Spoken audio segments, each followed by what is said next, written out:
my mic on? Hello? Hello? Instant stimulation coming at you.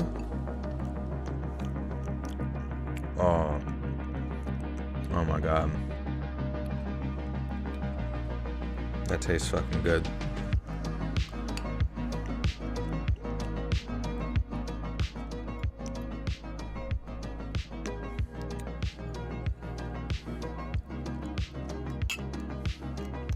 Holy cow.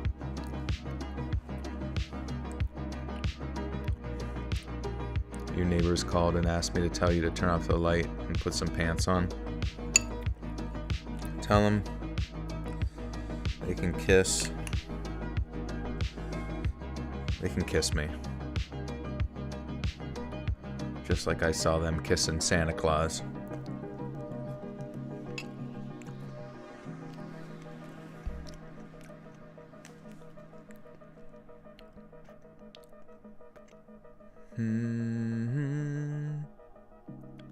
Your dude X. Hello, my friend. How are you? We see ya.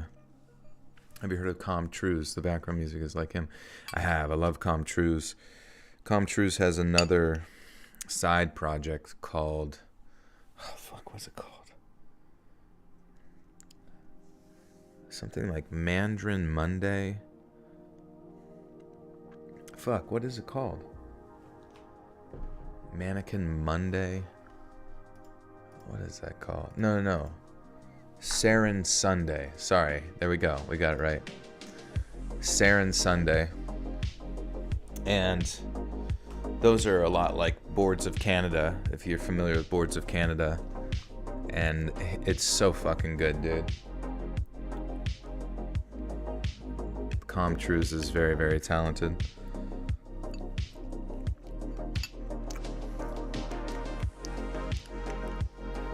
The beach is full of chicks.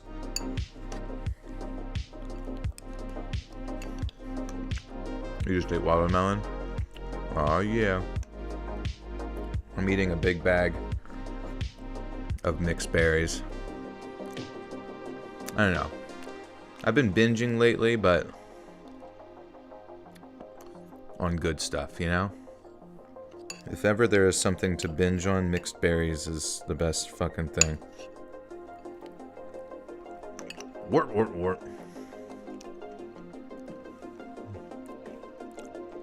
And also, pro tip for all you mango heads out there. Don't buy mangoes pre-cut. Don't buy mangoes. Well, you could buy mangoes from the actual, like, fruit itself, where it's, like, just a little handheld apple type thing. But buy them in, like, the frozen chunks, because then when it thaws out, they're just, like, every piece is nice and juicy and perfect. Whereas, like, sometimes you get mango and it's a little bit, like, it's a little starchy, you know? Like, it just, they didn't give it enough time to, like, ripen before they cut it. And then if they cut it, you know, it kind of stops the ripening process. Mr. Wonderwop with the 2 says, "Can I have some?" You can. I'm gonna scoop you a little piece, and I'm gonna push it into the microphone. It's going. That's it. Going down your stomach. Do I like cantaloupes? No, I don't like cantaloupes. No offense to anybody who's a cantaloupe fan, but cantaloupes can fucking burn in fruit hell. Whatever spiritual existence fruits go to after they pass away, I believe all of them, from the time they are grown and born, are destined for a sort of fiery inferno. They just serve no purpose. Toking Fishy with the 5 says, "If he mistreats you, you let that man go. You let that garbage man go. If you don't pick up your trash, kick him to the curb." Thank you, Toking. I don't think I've ever had dragon fruit, to be honest with you. Isn't it more of like a ushy gushy, kind of more of like a spread.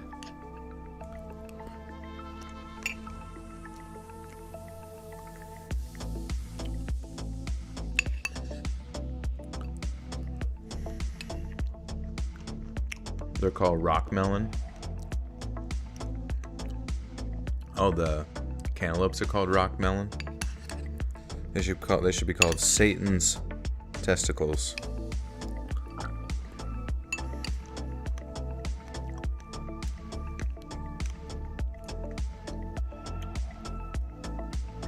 Jennifer Seimer, welcome to the Butterstock Cult. You now have access to bonus content. Do I like grapes? I love grapes. I love grapes. They're a little bit higher in like sugar content, but if you freeze those bitches, that's the best treat ever. I remember my old roommate, my freshman year of college. He would he showed me like frozen grapes, and you know, just that you could freeze grapes and eat them. And I remember like every morning before class I would sneak over to the freezer and just like steal probably like 4 or 5 of his grapes. He didn't know no better. But he was pretty generous, honestly, so I don't think he would care.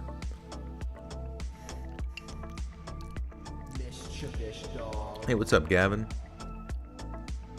Hi, Joel. I'm robbing Arcadia right now.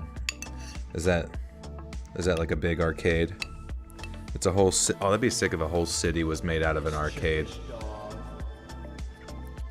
Cozy Cast creates. Welcome to the Butterstock Cult. You now have access to bonus content, which is a playlist, by the way. If you guys haven't found it, there's a playlist for bonus content.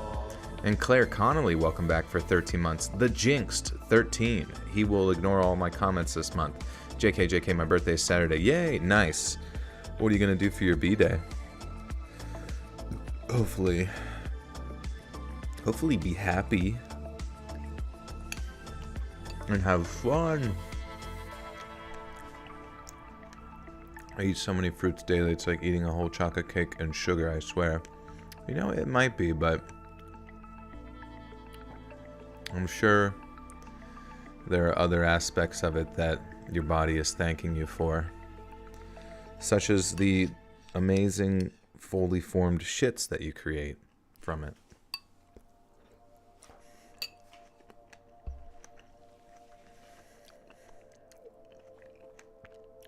How you doing? I'm doing good though. Some of my very close friends are not doing too well. Like my one buddy down in Florida, he's actually a mod in here, and he got hit by the hurricane. Well, it was more like the storm surge, where there was high tide, a full moon, so it created like a super high tide, and it was like a really big moon, really close moon, and then yeah, the hurricane created the storm surge, and fuck man, it just put like a foot of, it like flooded his whole neighborhood with like a foot of water. And so now he's, you know, they've finally receded, but he's going through the process of like communicating with insurance, and it's just a pain in the ass for him. And I don't know, I think at some point here, depending on what he tells me the damages are going to be, we're probably going to do a charity stream for him, which in that case is basically consists of like whatever you guys donate, I will match it and then, you know, give it to him to do with what he pleases. It'd be funny if like we did a charity stream and then the person we give the money to uses it to hire a hitman to kill me. Like, oh, thanks, Joe.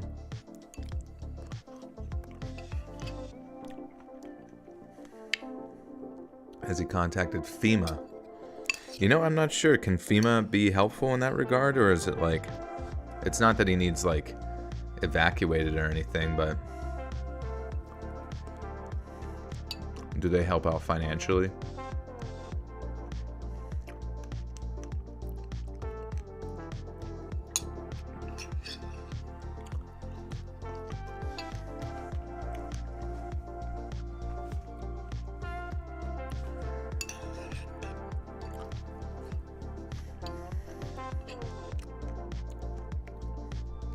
You guys in the Northern Hemisphere have coped.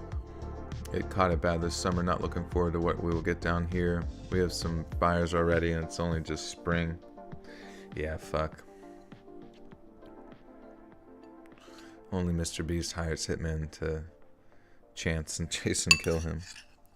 Did he actually? He hired his own hitman.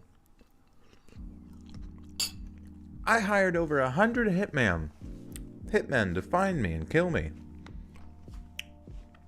If any of them can find me and shoot me in the head, they'll get the bounty of over $1 million.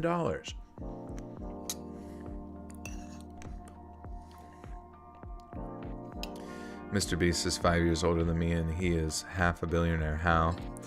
Well, you just kind of keep leveraging money to the next project and find ways to write it off, and eventually the bank just keeps giving you more and more money. And then you make money. Obviously, he's generating money from YouTube and advertising and his products, and I guess his burgers aren't doing too great, but the chocolate seems like it's doing all right. What am I eating? I'm just eating some mixed berries. It does sound, it's pretty much like cereal.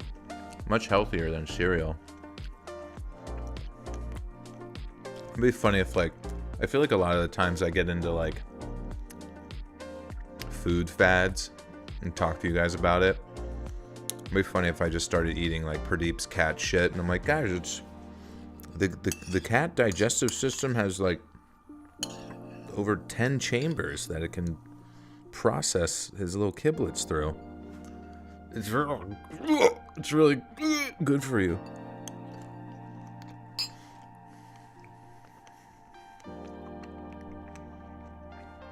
What would you do on a B-day besides stream? I'd just hang out with, you know, go walk around a cornfield.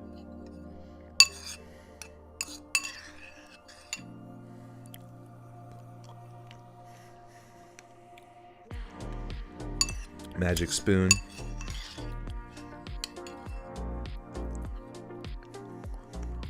Do you guys like the Magic Spoon cereals? I go from yeah, my next video is... That would be funny if I just had, like, mukbang footage in the background of stories playing. That actually wouldn't be bad if I could collaborate with somebody. I have had other people, like, they do makeup and stuff while I'm reading stories. She came in here before. She's been in here before, but her name was Holly.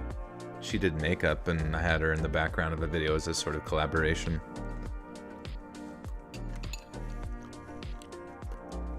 Fran McElroy, welcome to the Buttersock Cult. You now have access to bonus content.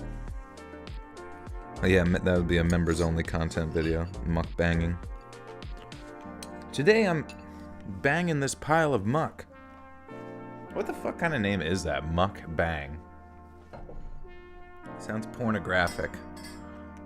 Sounds like you're having sex with a Pokemon.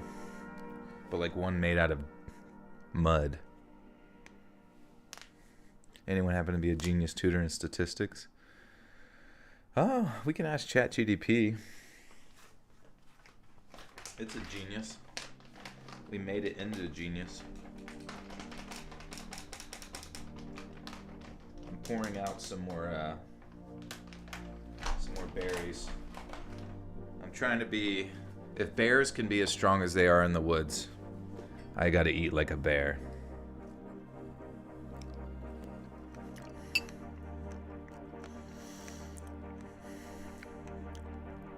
How do you like my B-Day plans? What were your B-Day plans? I didn't even see it.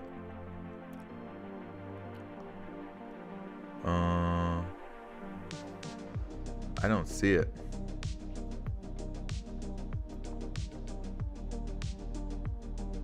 I don't. Last message I see from you is when you asked me what I do on my B-Day. If I didn't stream. There's a ghost behind me? No, it's just my cat. He is kind of like a ghost sometimes, how sneaky he get. But mukbang sounds like a cousin word to bukkake. I think that's where it originated from.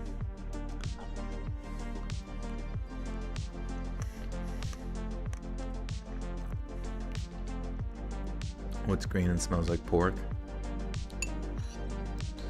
Dr. Seuss. Am I gonna play Starfield? Yes. Cause like, I gotta be honest with you. I was so conditioned to, what's it called? Skyrim coming out 2011. Remember that? Some of you may. But I don't know why. In the back of my mind, Starfield wasn't coming out for like until like November or something, or like not for a while.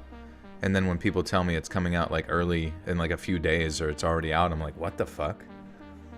I almost feel as if though it shouldn't, because I just assume it's gonna have a bunch of fucking Bethesda bugs, which you guys can let me know if it ends up having that. But I'm pretty stoked for it, man. I mean, just a fun first-person shooter RPG in space that kind of goes for like a more realistic vibe, even more so than Mass Effect. I think that's fucking sick. Moist Critical Charlie says he doesn't know if the game will be good due to the leaks. Like from what he's seen from the leaks, which I guess is a way to determine. I mean, I'm sure we'll have probably some issues with the game from the get-go, but I just hope it's, honestly, I do hope for a clean launch, you know what I mean? I really do hope for some really clean, like a clean launch. It's, you know, just one of the, I don't know, I figured by this point Bethesda would have learned to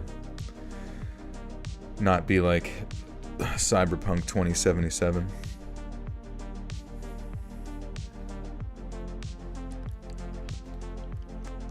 David De La Rosa with a 2 says, hello, Joe. What's up, buddy? Not much, my friend.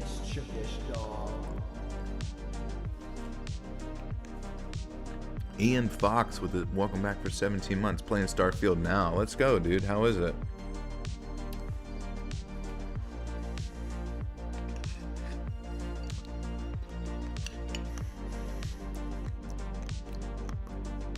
Wish you had more time to game. The last game you played was Forza Horizon. That's a long. That's been a while then.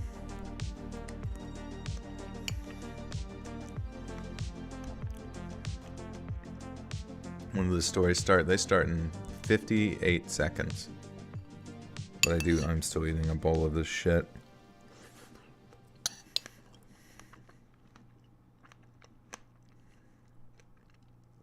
He never understood why the singer of the color violet went to prison. Well, let's ask ChatGDP here.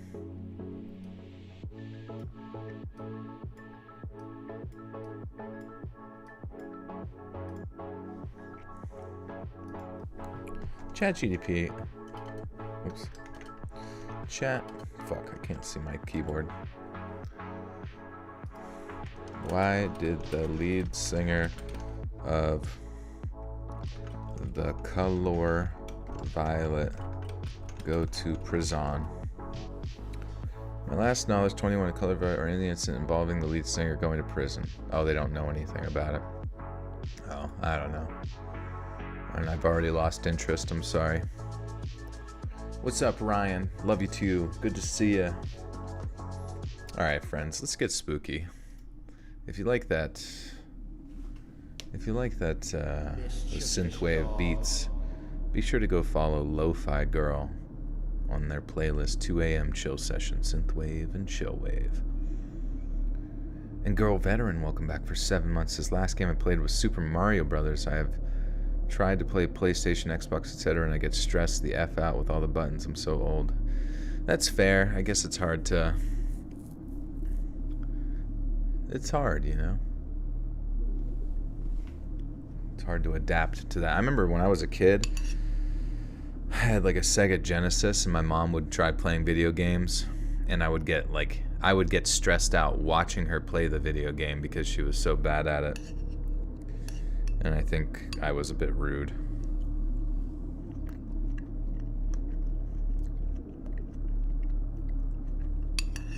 Yeah, I guess that lead singer probably broke the law, huh?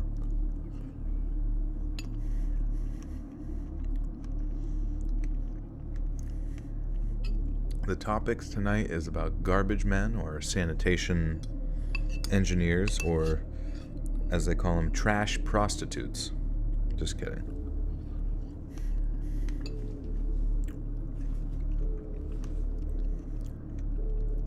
Is Robin working on a new backdrop? I hope so.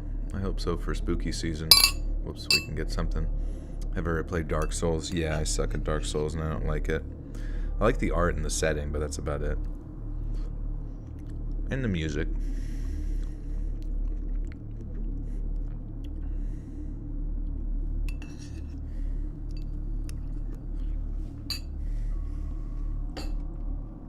Alright, I'm done eating. I'm sorry. Was it gross? I don't care. No worries.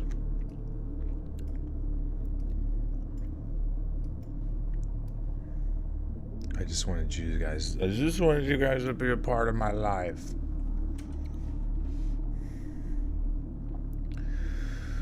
Okay. Also, I did a big thing at the gym. I did back squat 425 times 5. That was a very heavy.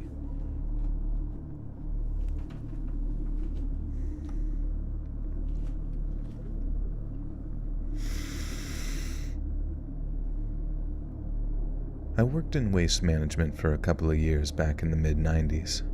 I know people who say they could never work a job like that, and not even because of the stigma that comes with it, which is very real, by the way. I know you don't look down on garbage men, being the paragon of virtue that you are, but I think you know as well as I do that there's a lot of people that look down on the job whether they care to acknowledge that or not. That's why the salaries tend to be higher than you'd expect. It's not the early mornings or all the stinky, rotten stuff people think we handle on a weekly basis either.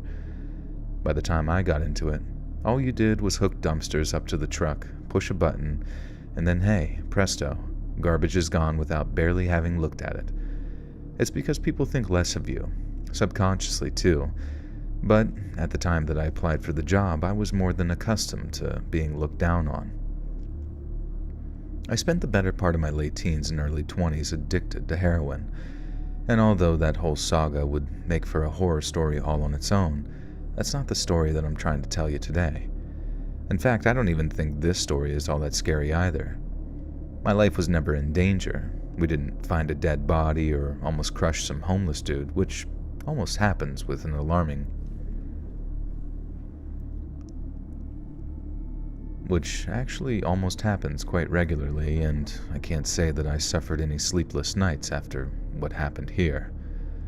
But then, having said that, what I saw that morning made for one of the single most disgusting sights I'd ever seen, and it wasn't just what I was seeing either, it was what I was hearing. I guess that doesn't make any sense out of context, so I'll just get on with it. My route up... I probably shouldn't have eaten that cold fruit, because it's pretty cold, the fruit, and it actually kind of made my mouth a little bit less limber. Not very limber, if that makes sense. My route was up in the Hamptons, which might sound ironic to some until you hear this went down at a fish market. It was definitely the worst stop on our route, especially in the summertime, but since we were always within our rights to refuse to deal with a dumpster if we deemed it a biohazard, God bless the unions, the market was always very respectful and kept everything as secure, clean, and tidy as possible. But no matter how hard they tried to make it easier on us, rotting fish is always going to smell like rotten fish. Alright, next time I'm not eating anything, honestly, before we stream. That was a bad idea. Now I'm just all sorts of fucking not in. You feel like a Muji soundtrack could fit well with these stories? Yeah, I mean, a lot of people use Muji, I think, in the creepypasta community. I just was fortunate to find something different.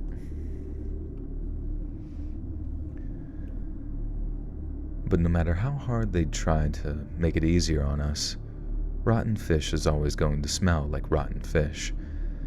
no matter how many layers of trash bag you wrap around them. Anyway, they were mostly very considerate when it came to disposing of their waste, but there are always anomalies, exceptions that make the rules. Exceptions that make the rules. But there are always anomalies, exceptions that make the rules. And one morning I came face to face. I guess that's strange. It's weird that the grammar thing doesn't pick up on that. Girl veteran with the one gifter. 2, Jesus Christ. Hanny. I almost dropped my fucking water. Did you ever go to grab something and you just end up like shoving it forward?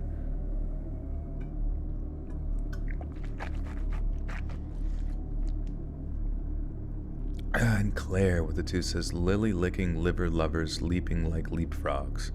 Hell yeah, dude. Warm me up.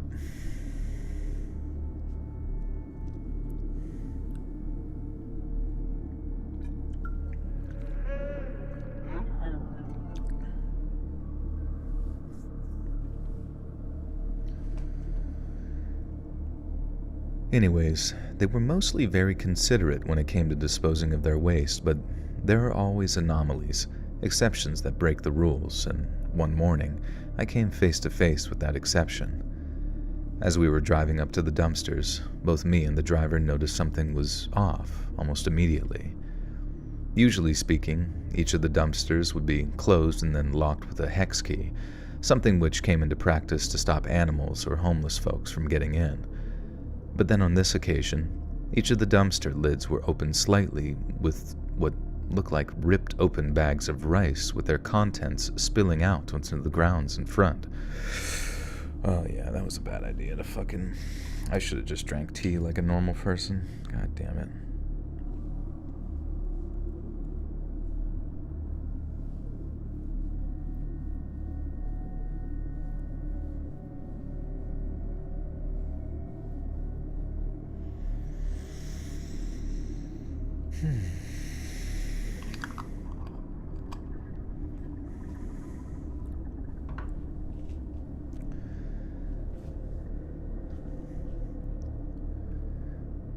Usually speaking, each of the dumpsters would be closed and then locked with a hex key, something which came into practice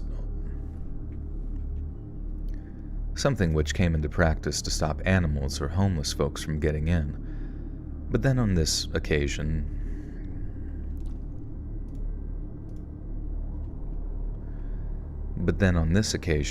each of the dumpster lids were opened slightly, which looked like ripped open bags of rice with their contents spilling out into the ground in front. It's not entirely unusual to have someone try and use someone else's dumpster to dispose of their own trash, and since the fish market always kept their dumpsters in good order for us, I figured that's what happened on this occasion as well. They were always decent with us too, so I figured I'd just do them a solid, squish the lid down a little to make it all fit, and then hook the dumpster up to the truck to be emptied. Now the dumpster is on the left side of our garbage truck, so as much as I could see... Fuck, man. So many fucking commas, like I just can't fucking keep up. Now, the dumpster is on the left side of our garbage truck, so as much as I could see the mess that we had waiting for us, I didn't get a great look at it as we rolled up. Neither did my driver, apparently, who was either too tired or too careless to look over at it himself, so it wasn't until I got out and gloved up that I realized something was wrong. The smell was way worse than usual. I mean, that was kind of... Whoa, shit!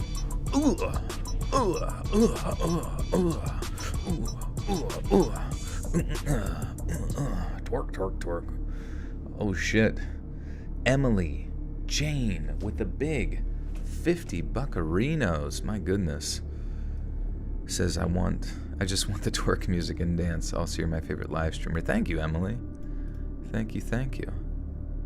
I try to be cool, hip happening. I mean, what other streamer knows how to twerk? Fuck. But thank you so much. Very, very generous of you, Emily. Appreciate that. Yeah, where is Mr. Hawk? Hawk is sleeping in his nest somewhere. Hey, it's Blippy. What's up, Blippy?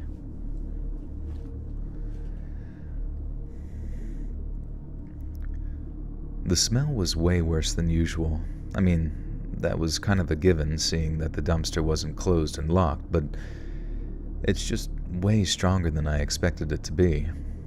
I masked up before walking around the truck, and as I got closer to all the spilt rice, I started to hear this noise. It sounded like soft raindrops, or like an egg frying in another room in your apartment, if you kind of get the sound. Just this sort of faint rustling that I couldn't quite pinpoint thanks to my hood being up. And then it hit me. I wasn't looking at grains of rice, made fat from some overnight rain. I was looking at maggots. And as I learned that morning, one maggot on its own doesn't make a... Oh my god, a bug story. Jesus Christ. There better be a fucking body in there. And as I learned that morning, one maggot on its own doesn't make a sound, but hundreds of those little things all writhing around among the black parrot.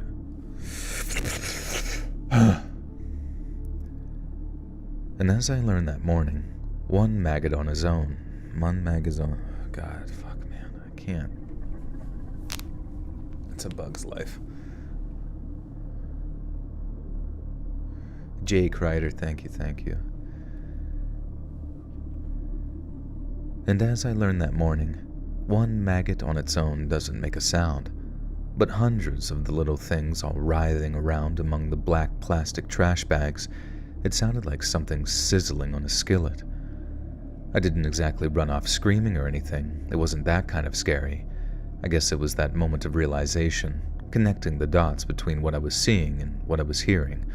All those hundreds of little squirming maggots that had burst from hell knows what was stinking up that dumpster. I refused to even go near the thing, then told the driver once I got back into the truck, who in turn did this double take before going, "Oh my god, that's one of the most disgusting things I'd ever seen," which for someone working in waste management is saying a lot. It turns out our initial suspicions were true, and that someone had hijacked the fish market's dumpsters with some kind of offal? What the fuck is an offal?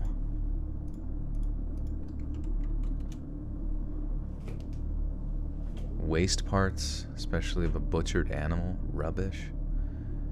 That which falls of chipped or... It's a variety of meats.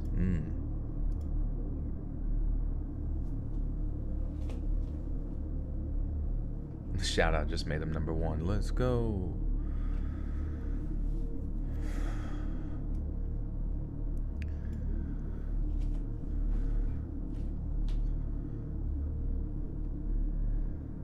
Turns out our initial suspicions were true, and that someone had hijacked the fish market's dumpsters with some kind of variety of meat or something.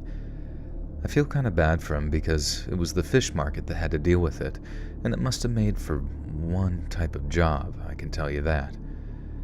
Maybe they got some non-union extreme cleaning company in or something, I don't know, but either way, someone was in for a real horror show of a cleanup job. The weird thing is, that probably wasn't the worst thing I had to deal with, not on paper anyway. If I laid it all out and asked y'all to pick one, it might not even be the maggots.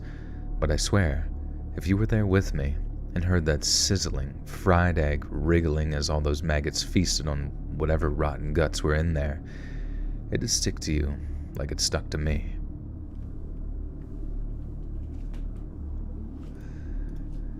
Yeah, bug stories. I mean, it's just definitely disgusting, because somebody said, like, the, that story about, like, a cockroach or whatever in your ear in that more recent compilation video.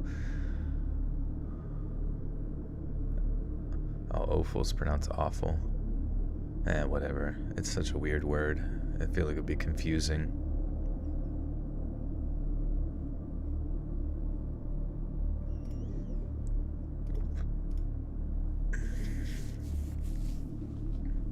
I just really don't like the stories that kind of just... I don't know. Like bugs, it would be gross, sure. But I mean, like, if the person in the story has to sit there and explain to you why it's, like, you know, scary. or whatever. It's probably not that scary. Yeah, it's whatever. I'll just put it at the end. Toking Fishy with a 5 says, blind man walks next to fish market sniffing. You know the rest. Yeah. I've listened to Afro Man enough times to know that one. But thank you for the 5, Fishy.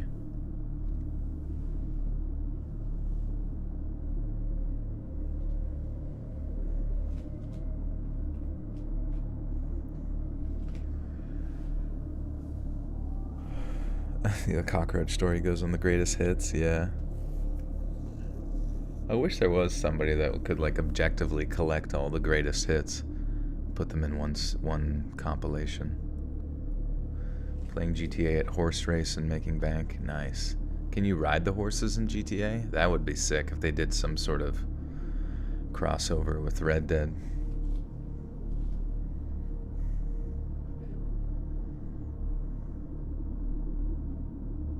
GTA is not as fun as I used to think it was. Yeah, I don't know. I don't even know how it made so much damn money. Because it's like, I've talked about this before, the online, I don't know, whatever it is, the matchmaking or whatever the fuck you want to call it. Like, half the modes that they would bring in there, like Car Wars and all this other shit, it was so hard to, like, just get into it because you didn't have enough people in your lobby to play sometimes, but it wouldn't pull from, like, other people's game. I don't know, it just didn't make any fucking sense. Mount the guns on horses, exactly. Some freaking laser beams, man. I grew up in a pretty poor area of northeastern England, and since I didn't do very well in school, my prospects were always going to be quite limited. I fell into painting and decorating for a while, but in the end, I got sick of crap pay and crappier bosses, and I decided to go my own way. The trouble was, I couldn't really do anything else. The way I saw it, I had to either get really good at something or be willing to do stuff that no one else would, and that's how I came up with my business idea. I now run a fairly successful extreme cleaning agency that takes the jobs that no other cleaning firms turn down.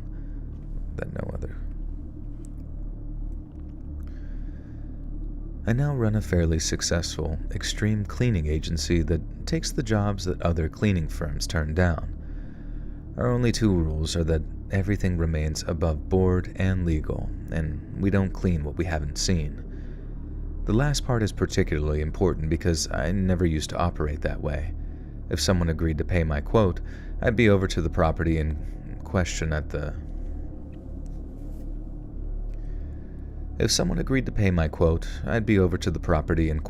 drop of a hat, all my gear in my van ready to go. But eventually I learned the hard way about biting off more than I could chew. One morning, I get a call bright and early, but right away I can tell this one is a little bit different. Most of my calls came from locals or people only a little bit further afield. You could tell by their accents, which are quite distinct for this area, and the woman on the other end of the phone that morning sounded quite posh. She was giving it all that "I'm terribly awfully sorry to bother you," and then asked if I was free to do an emergency job that might last all day, depending on the manpower I had available. This was the only second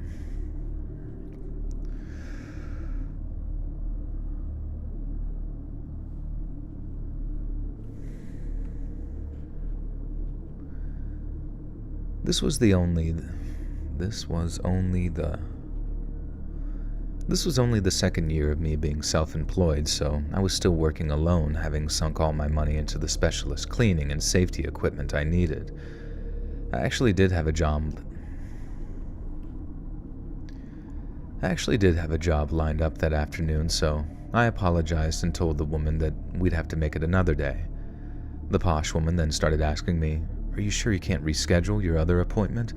I'm in an awful bind, and it'd be simply splendid if you could find the time to help me." I told her sorry again, but I just couldn't cancel on people at the last minute. There was a pause on the other end, and I swear on my nan's grave that she says, "Whatever they're paying, I'll double it." Like I was a bloody hitman hired to bump her off. Double for the afternoon, then the same rate for the morning, too, she'd said. I needed polished off today, you see. I asked if she was serious, and she said yes. Then I asked if she minded paying up front, and she agreed to that and all that. I felt like I just hit the jackpot. Yeah, I know it's a bit sly to take advantage of desperate people, but if they're willing to pay, I'm willing to work. I got in touch with my afternoon job and was able to rearrange for later on in the week, which freed me up for the high-paying last-minute one. Jesus fuck.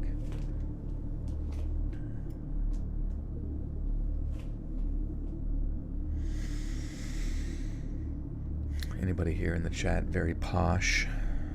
A posh woman is a British Karen. A very polite and kind Karen.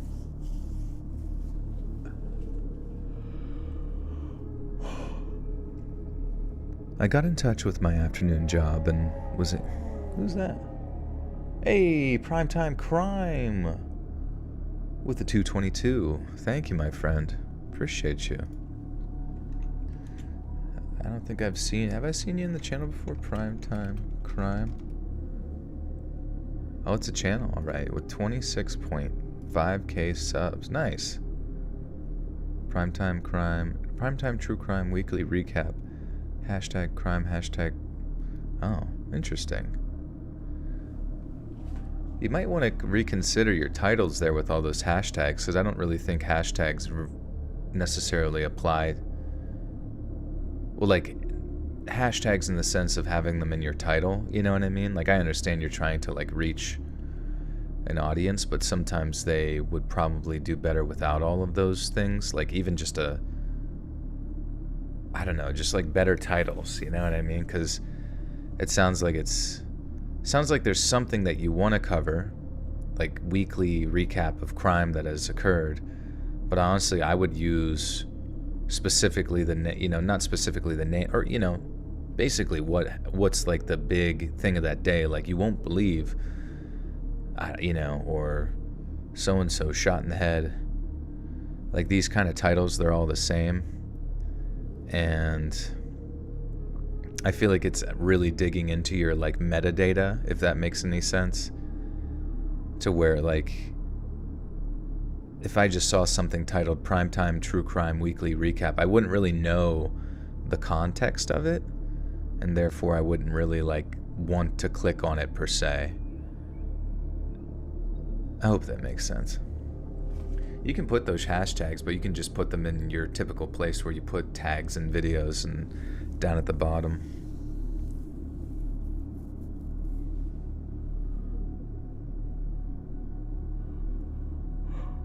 Kia Loa, hey, sleep well.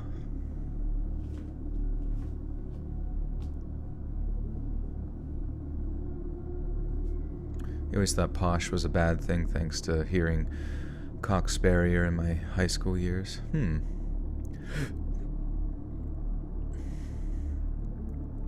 else like McDonald's brekkie? McDonald's brekkie is good. I haven't had it in years. Never been up early enough.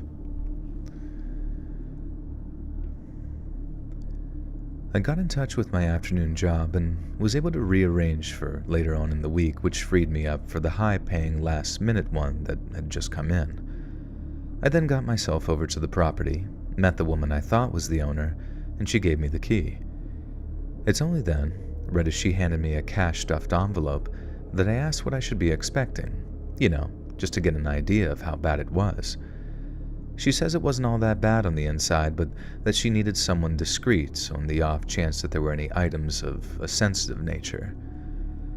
Then the word she used...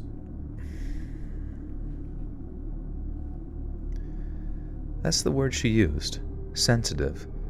And although I have no idea what she might be about, I definitely didn't like the way she said it. I told her if by sensitive items she meant anything illegal, I'd be out there in a flash on the phone to the police. She then reassures me that no, there'd be nothing strictly illegal in there, but that if I found anything, quote, of private or personal nature, again, her choice of words, not mine. Again, her choice of words, not mine. I was to put it aside out of public view so it could be collected at a later date. I was mega suspicious, obviously.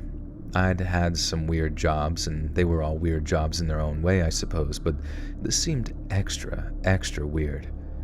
And it was. After the lady put an envelope full of cash in my hand, half now, half when the job's done, and I'd counted it up and locked it away in the van, she gave me a key ring with a load of different keys on it, then left me to the job. I remember looking up at this big 3-story house, crossing myself, then unlocking the front door and walking inside to absolutely nothing. Some properties were so bad that I had to clear out the entrance hallway just to get my kit inside, while some are deceptively clean until you walk into the first room when, boom, you walk into a bird's nest with a massive pile of dung right underneath it. But I very soon found out that the place wasn't remotely filthy, more just untidy. But then I remembered all the stuff the woman had said about personal, private, or sensitive items. But then how terrible could it be? A few boxes of nudie magazines, a gimp suit, something embarrassing like that? Whatever it was, it didn't fuss me in the slightest, because if I ever got near it, touched it, or stumbled across it during my clean, I'd be wearing my tried and trusted gloves, mask, and overalls combination. Holy fuck, so many fucking commas, I cannot... it's like when there's so many commas...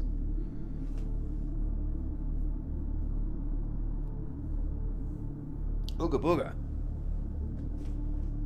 It's like you run out of breath by the time you're done reading the sentence.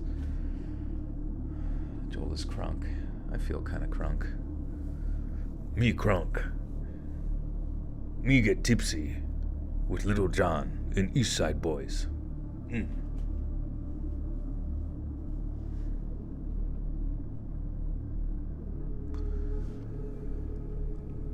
Whatever it was, it didn't fuss me in the slightest, because if I ever got near it...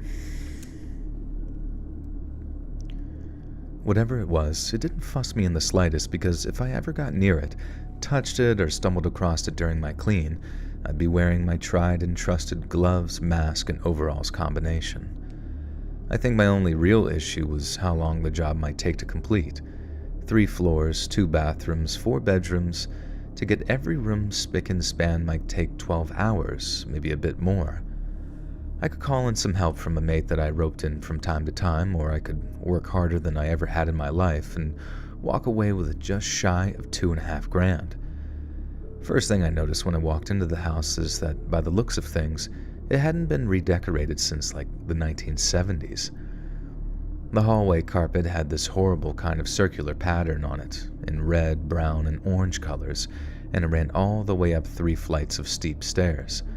The wallpaper had a similar pattern on it, only with much lighter shades of yellow and orange. It honestly felt like I'd stepped back in time or something, and as I walked into the living room, I saw all the appliances were coming up 30 years old too.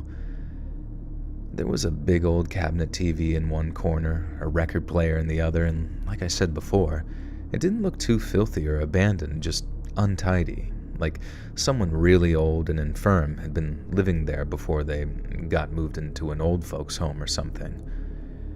It didn't look like the cleaning would be too intense, but there certainly was a lot of it given that there were loads of rooms on 3 floors, so with that in mind, I got cracking immediately, starting with the living room. All I had to do there was wipe down the surfaces and shampoo the carpet. It's a powdered shampoo, so it doesn't take forever, and there's no risk of a damp smell afterwards. Before that, I had to clear out all kinds of clutter, and some of that clutter were these old magazines. They were strewn all over the coffee table, and I was halfway into throwing them into a bin bag when I realized the dates on them. They were from all... I realized this story's not even about like a fucking garbage man. That's so annoying. God fucking damn it. Whatever. Story's a story. Claire Connolly with the 2. Joel, what do you have against commas? I don't have much. Eventually it gets to the point where it's like, just make 2 fucking sentences for Christ's sake. Like, it's like sometimes I feel like I read sentences, especially from like people who from the UK. I guess that's just how they write. which makes sense because they're a little bit more, have a grasp of the English language much longer than any place else on Earth, presumably. But I swear to God, they're speaking backwards most of the time. It's like reading fucking mangas.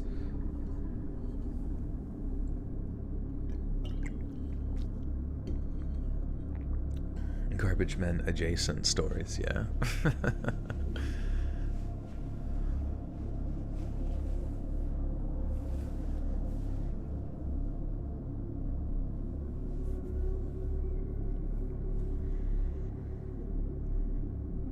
Sanitation people, okay, that's good. They were all from the early 80s, every single one, and that was around the time it dawned on me that I was in a kind of living museum almost. Absolutely everything, including the old-style landline telephone to all the old kitchen fittings, all looked like they'd been deliberately preserved to suit a certain period of time, like they'd made an effort not to include anything too modern. It was quite impressive in a weird way, and I thought that they must have been some kind of enthusiast from that era or something like that. Nothing else made really any sense, because someone had clearly been living in the place. Last thing I did before I started on the second floor was clean the kitchen, which, again, wasn't too heavy of a job, but it was just odd that everything looked so dated. And on the way out, I thought I'd check the fridge and freezer to make sure that they were empty, and they were, except for one half-empty jar of piccalilli. Piccalilli? Didn't expect to see piccalilli in this sentence, alright. Piccalilli. What the fuck is that? Some sort of witch's brew? Ew. Is that what British people eat? It legitimately, looks like something in, the Texas Chainsaw Massacre house. You just see it, sitting up on a shelf with, eyeballs inside of it. Ben SS with a $5 says, "Hey Joel, it's your boy, Skinny Penis. I mean, Ben. Laughed so hard when you said that last stream. Love your work, and also shout out to Fry. Thank you, Ben. Appreciate you. It's your boy." The American accent sounds more relaxing. I do like a good British accent, though. It sounds rather relaxing and chill. And I don't know.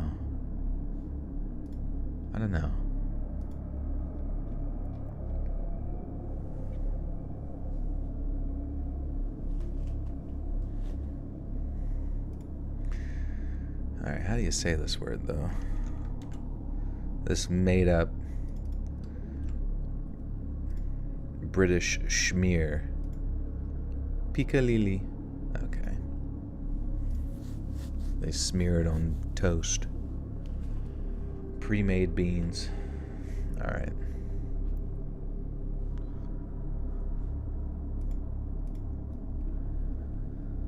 On the way out, I thought I'd check the fridge and freezer.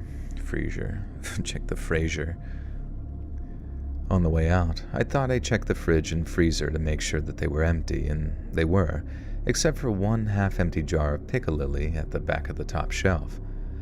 I reached in, took it out, then, before lashing it into a bin bag, I checked the best before date on the side of the jar. I can't remember the exact date, but it was sometime in the early 80s, just like the magazines I'd thrown away. I didn't know what piccalilli was at the time, so the fact that it had mutated after 20 years, or hadn't mutated. It's delicious as fuck. Alright, now I kind of want a little bit of piccalilli, maybe a bowl of it. I didn't know what piccalilli was at the time, so the fact that it hadn't mutated after 20 years, even having been sat in the fridge, it actually made me panic a little bit, until I realized two things.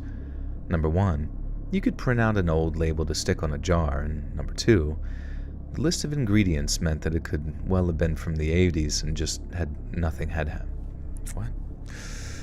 Ingredients meant it could well have been from the 80s and just could well have. It could well have.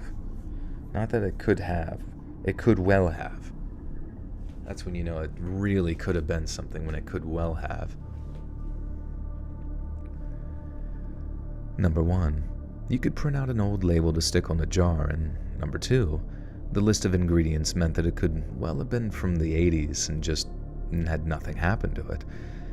The two biggest ingredients were mustard and vinegar, so that might explain why it hadn't gotten moldy after so many years. But even so, it was still really weird that someone had chosen to live in what was basically a working museum. As you can probably imagine, the bedrooms and bathroom upstairs were all in that same 60s, 70s style kind of thing, so I won't describe them in too much detail.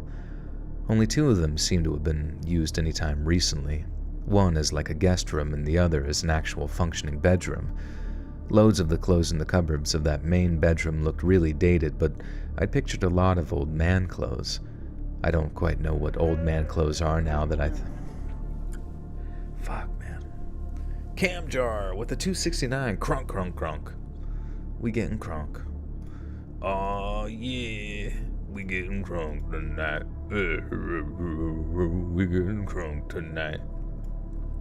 It's just a bunch of cavemen.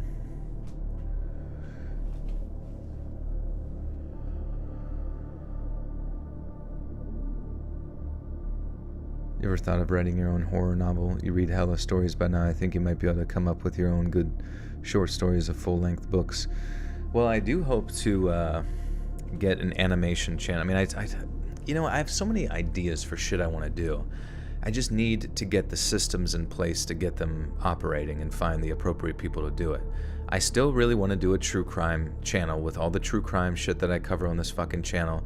There's literally no reason I shouldn't be doing an entire channel devoted to true crime, but I just need to find someone or multiple people to help me with editing. But it's fucking hard to come across like reliable, talented folk, you know what I mean? Anyways, I would like to do a true crime channel at some point, but I've been more focused now on possibly starting an animation channel where I can,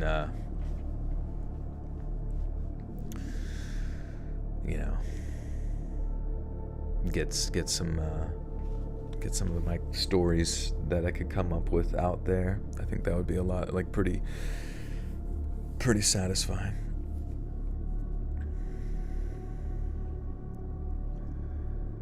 Only 2 of them seem to have been used anytime recently.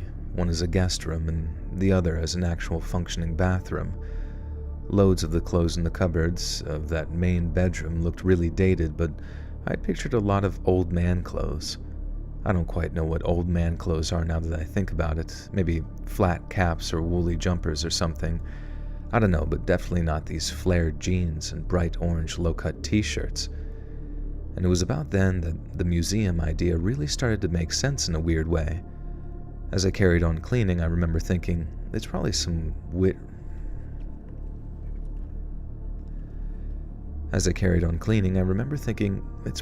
rich guy brought up in his childhood home that he's made like a time... What? This rich guy brought... It's probably some... What is this? It's probably some rich guy bought...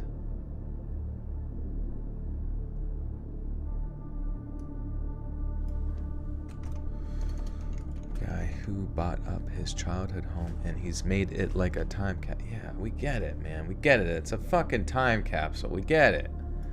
It's not even a fucking garbage man story. God! We're fucking halfway through this shit and nothing has happened other than finding a big jar of piccalilli. Jesus Christ. It was about then that the museum idea really started to make sense in a weird way. As I carried on cleaning, I remember thinking, it's probably some rich guy who bought up his childhood home and he's made it like some type of time capsule kind of thing. It's quite a nice idea if you think about it. Not that you'd catch me spending that kind of money on something like that, but still, different strokes for different folks, as I say. Anyway, I'm just minding my own business when I suddenly hear a door closing downstairs. It had to be the living room door, as that's the only one I'd left open, and although I hadn't heard the front door opening and closing, I assumed it was the lady who paid me come to see how I was getting on. I called out down the stairs something like, "Hello, I'm up here," and then waited at the top of the steps, expecting the woman to appear out of the living room. I remember waiting for an uncomfortably long time, just standing there, getting more and more nervous as the silence got creepier and creepier. In the end, I walked down the stairs, into the living room, and then into the kitchen at the back, following what I thought was the intruder's route. The kitchen had a door into the back garden, one that should have been closed but was now wide open. I walked into the back garden, expecting to find someone like a gardener or a plumber or something, but there was no one there. The back garden was totally empty, and that's when it hit me. The intruder hadn't come in the front door. They'd come in the back door and spammed the living room door as they'd walked. Spammed? Spammed? What do you mean spammed? And spammed the living room door as they walked into the hallway the opposite direction. Like they kept just opened it up a bunch, like a fucking Minecraft door.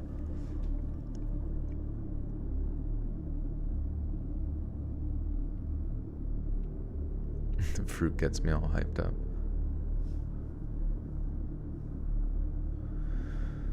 Oh, slammed. There you go. I'm just surprised, like, because I put it, like, I have it submitted.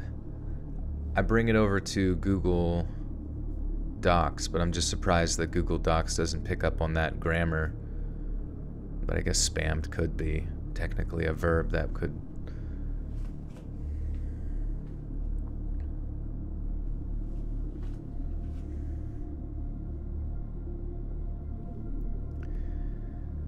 The intruder hadn't come in the front door. They'd come in the back door and slammed the living room door as they'd walked into the hallway, the opposite direction I'd assumed. I retraced my steps, went back into the house's main hallway, then into the one place the intruder could have gone, which was the front room I'd already cleaned by that point. And you guessed it, it was empty. That's the point where I actually started feeling uncomfortable. I mean, so uncomfortable that I didn't want to be in that house alone. If someone for some reason was now in the house with me, and evidently didn't want... God. If someone for some reason was now in the house with me and evidently didn't want to be seen or heard, that's just about the most obvious red flag for danger I can possibly think of. Maybe they broke in thinking the place was empty, and maybe they ran out the back when they realized it wasn't. But if they were still in the house, hiding away somewhere, they might not think anything of clocking me over the head with something on the way out, or at least that's what my fear was anyway. I did another sweep of the house, armed with a cricket bat that I'd pulled out of a bedroom cupboard. I actually thought about calling it...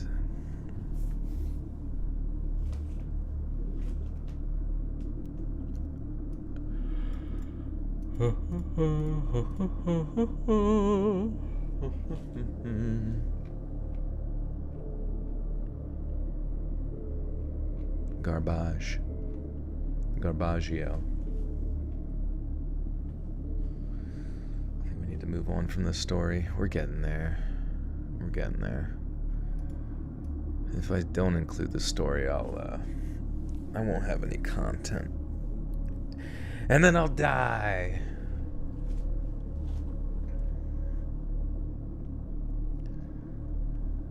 I did another sweep of the house, armed with a cricket bat that I'd pulled out of a bedroom cupboard.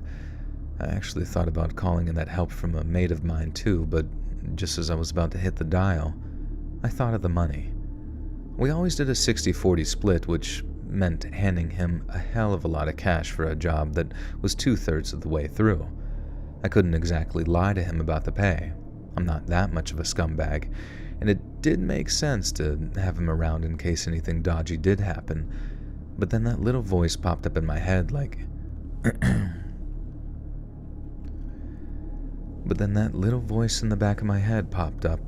stop being a fanny and just finish the job. So, that's what I did. Or tried to do anyway. At that time, it was early afternoon, so after eating my packed lunch in the back garden with nothing really weird happening at all, I got cracking with the rest of the job. I finished off the cleaning of the second floor bathroom.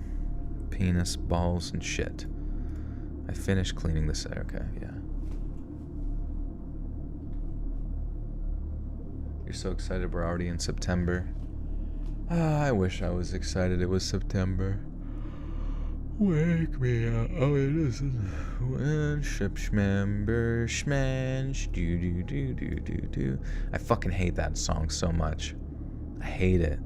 I hate it, dude. It was like the worst music video ever.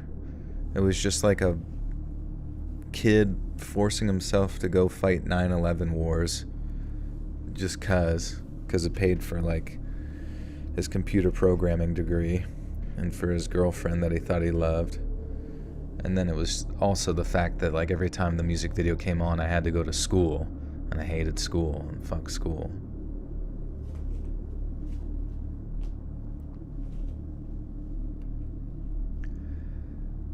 I finished cleaning the second floor bathroom, then got... Oh my god. I finished cleaning the second floor bathroom, then got started on the 2 third floor rooms. Jesus Christ. It's like I have to like decipher everything, like this is King Tut's tomb, bro. I finished cleaning the second floor bathroom, then got started on the 2 third floor rooms, which had just been used to store junk. This was obviously much heavier work than the other rooms, but it was still relatively an easy job of taking it all out the front and throwing it into a skip. It was a lot of old furniture, wooden tables and chairs, nothing remotely creepy if you don't count all the cobwebs.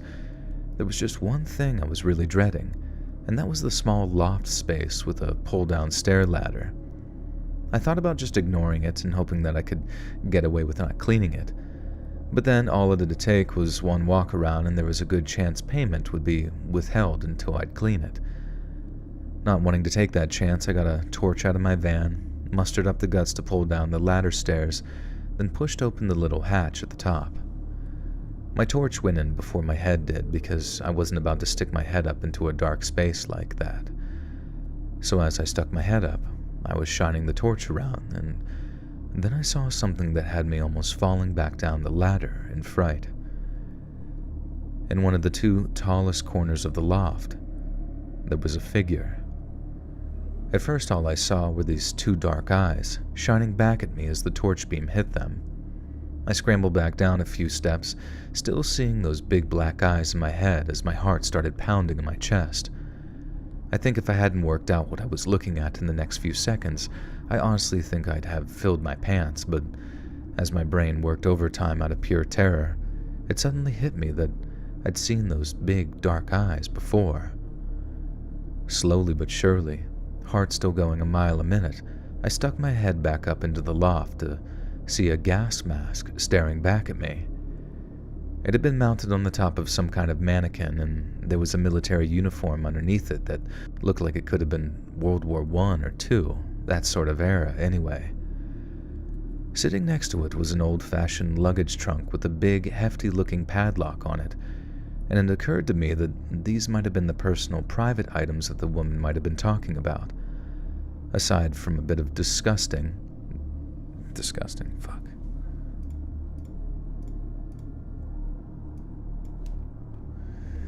Kaylin Villers, welcome back for 18 months, a year and a half, says, it's my birthday, Jules. Please sing me happy birthday. I turned 28 today.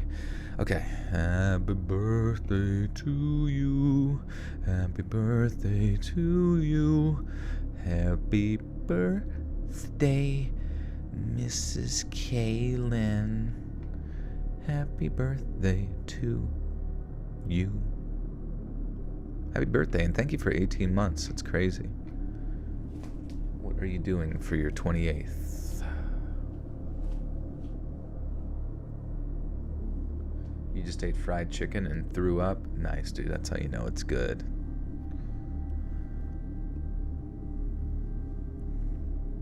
Aside from a bit of dusting, there wasn't much for me to do, but every second I was up there, I felt like I was somewhere I shouldn't have been, and I couldn't bear to turn back on the mask and uniform because of how creepy it looked.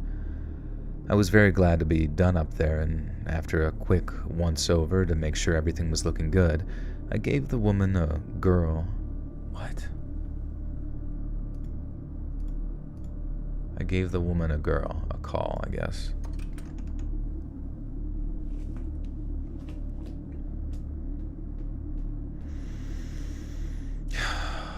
Dude, this is such a long fucking story. Where's like the payoff? Where's the excitement? Where's the fucking anything happening at all? Like, where's anything happening at all? Is anything going to happen? I'm gonna fucking shit my pants. I'm gonna fill my pants. I'm gonna fill my pants with poop. Why aren't they already filled with poop out of scary fright? I'm just gonna put fucking Five Nights at Freddy's on the screen for the next video, because these shit's not scary. I was very glad to be done up there, and after a quick once-over to make sure everything was looking good, I gave the woman a call so she could come over and have a look and give me the rest of my pay. She turned up about 15 to 20 minutes later, and while I was still sat in my van looking up at the house, wondering what it was that felt so bloody off about it, she walked up with another envelope, and I started reeling off all the things that I'd been up to, mainly all the deep cleaning stuff like shampooing the carpet, getting all the grime off the windowsills, and doing the same with all the appliances in the kitchen. I kept on like that for a minute, hoping it'd justify the huge amount of cash that she was about to hand over for the second time that day, and then something hit me. She wasn't bothered in the least bit about all the work I'd put in. She was more interested in knowing if I'd got on okay, as she put it. The only thing I thought to mention was the mysterious intruder I'd had just before my lunch break, how I was a bit worried it was a burglarer.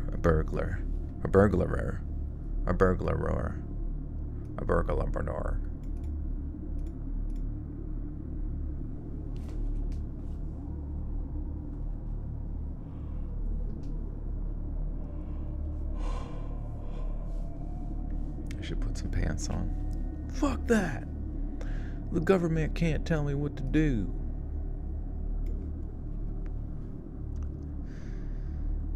Goes against my constitutional rights. The only thing I thought to mention was the mysterious intruder I'd had just before my lunch break, how I was a bit worried it was some burglar or a smackhead looking for a place to shoot up. Not that she did seem interested in it, and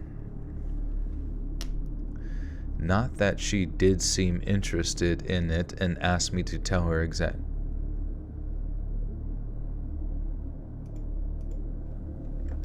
Now that she did seem interested in. That's the fucking sentence, god damn it.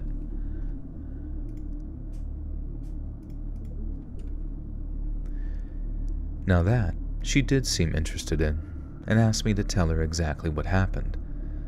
She then told me what I'd long suspected, that she'd given the keys to a few different tradesmen who were all working on the place, so it could have been... What? That's the explanation?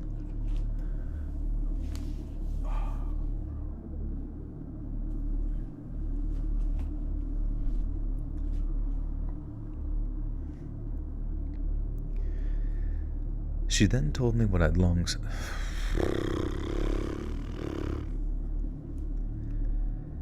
She then told me what I'd long suspected, that she'd given the keys to a few different tradesmen who were all working on the place, so it could have been any number of them who'd stopped by to check something out or pick something up. It didn't make sense that they wouldn't announce themselves, though, but that's the explanation she gave me, so that's the only one I considered at the time. It's only now, with 20 years of hindsight and experience, that I realized how it wasn't just that incident with the intruder that was weird. Something wasn't right about that whole house. I remember how, before she drove off with the keys in her possession again... God, there's so many fucking random grammatical...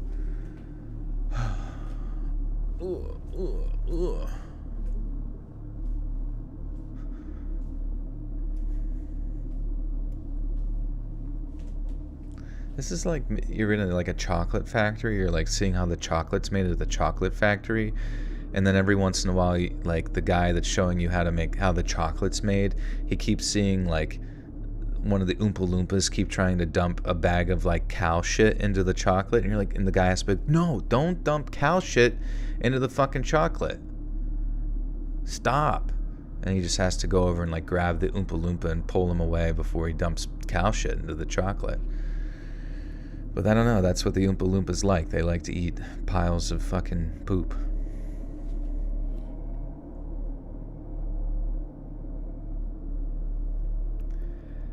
I remember how, before she drove off with the keys in her possession again, I asked the woman why the place was like a museum or something, why there didn't seem to be anything in there that was made after the early 80s. She said something about a man with dementia living there, and how he felt much more comfortable in that kind of setting. I asked if she knew the guy personally, and she said no. She just worked for a company that was dealing with the sale of the property. Again, it seems like a reasonable explanation on paper, but something about the way she said it made my bullcrap detector go off. I don't think she was flat out lying to me, but I get the feeling that she wasn't telling me the whole truth, and that there was a lot more story behind that house than I'd first guessed. I don't think that was a normal place that I went into that day. I know that's going to make me sound like some kind of flat earther or most haunted obsessed loser. Oh my god. What? That was like a fucking whole essay about a creepy house, and then speculation on the house, and then maybe an old guy like came down to shit in a bucket and save it in a hoarding room. Oh my god. It's the implications. It's the implications, though. Megan Lynn Crawford, aka Stormy, welcome to the Buttersock Cult. You now have access to bonus content. Thank you, thank you.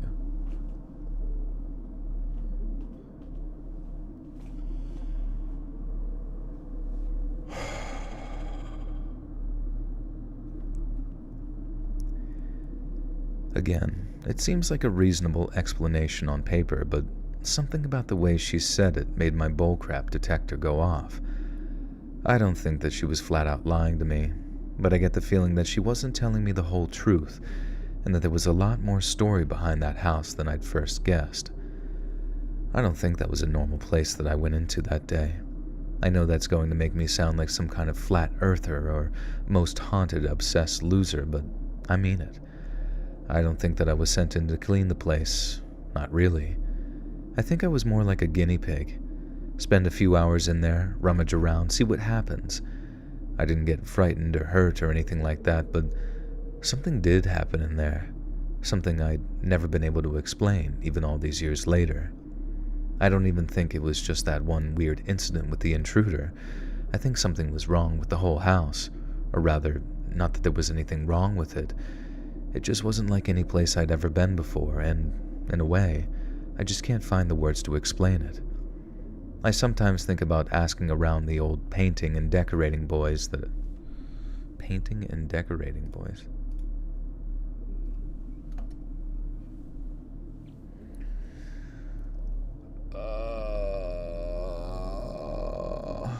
What the fuck? I sometimes think about asking around the old painting and decorating boys that I used to work with to see if any of them know anyone who'd worked in that house. Maybe it was just me getting a bit stir-crazy working all day on my own, but...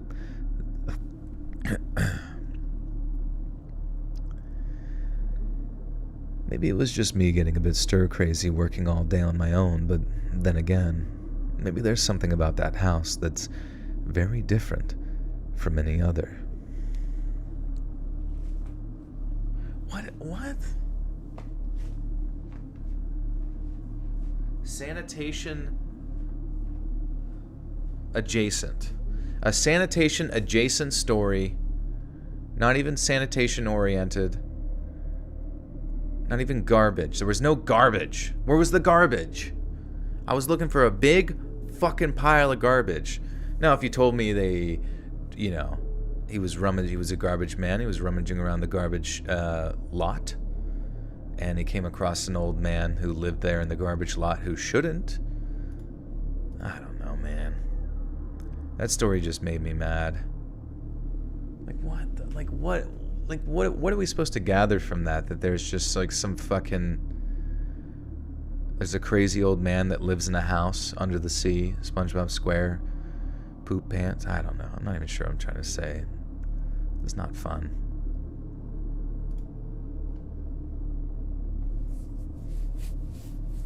The story was the garbage, exactly.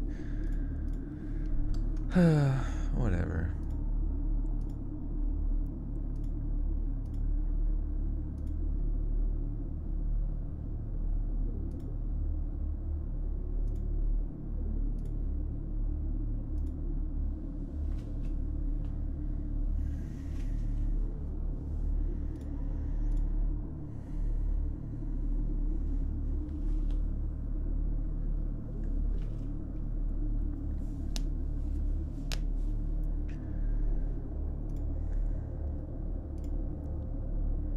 All right.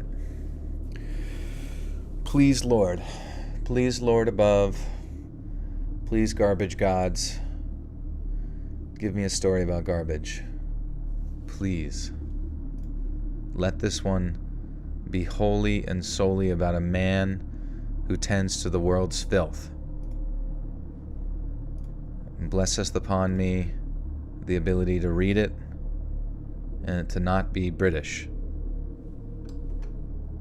Just kidding. I'm kidding, guys. I'm kidding. I love my people across the pond. I want to buy them a cup of tea, and I want to swirl. I want to give the queen a swirly, or whatever they say. Am I right? Oh yeah. Alright, here we go. Jesus fucking Christ. And the Latter-day Saints.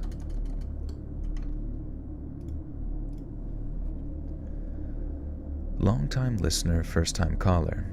The story isn't mine, but it's my friend's, but he can barely write a text message, let alone an email, so I'm writing this for him. He used to be a garbage man for a while, back when we first graduated high school, and he has this really messed up story that he likes to tell from time to time that legitimately creeps people out. So, one morning, he's on his regular route, and he was one of the guys that jumps off to grab the garbage cans before emptying them into the truck. He said as soon as he and the other dude got off the truck, they started seeing all of these missing cat posters attached to streetlights and telephone poles. They said the cats' names were Boots, I guess, and...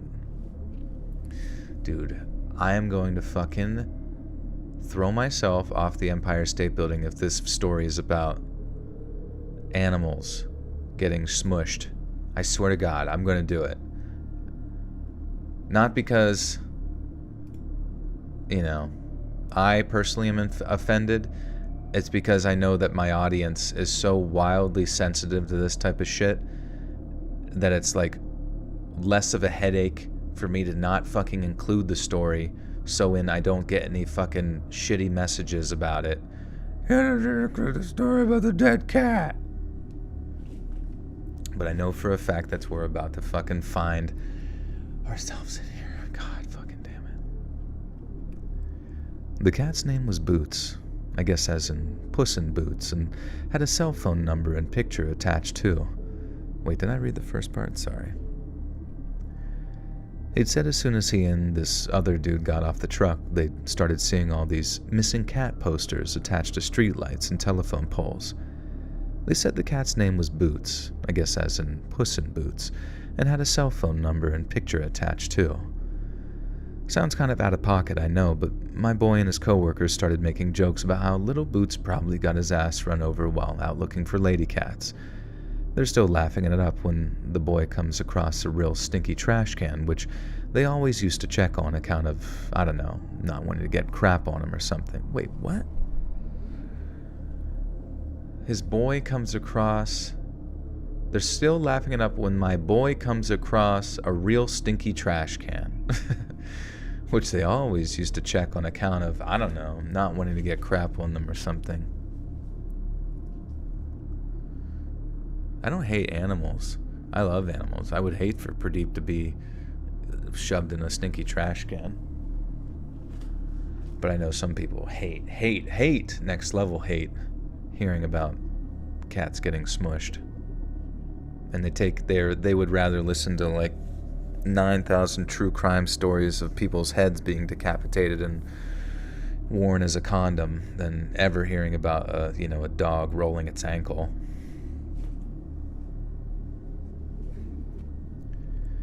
They're still just laughing it up when my boy comes across a real stinky trash can, which they always used to check on account of, I don't know, not wanting to get crap on them or something.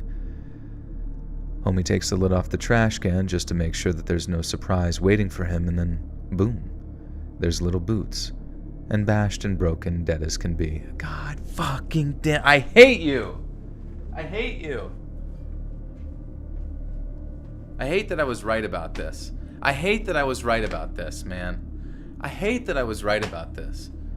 I hate that I was right about this. Why the fuck did I see this coming from like 10,000 fucking miles away, man?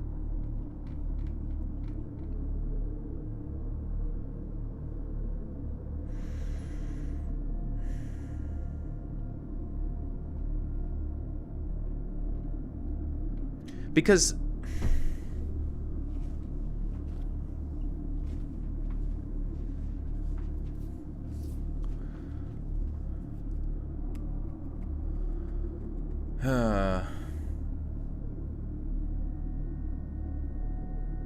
I just don't know. I don't have a story to start with now. I don't have a story to start to pull anybody in, because the one doesn't even have to do with garbage people.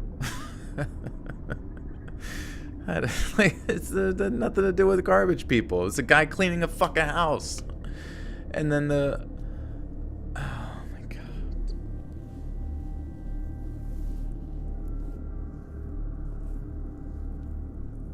And then the other one's about bugs. Who gives a fuck about maggots?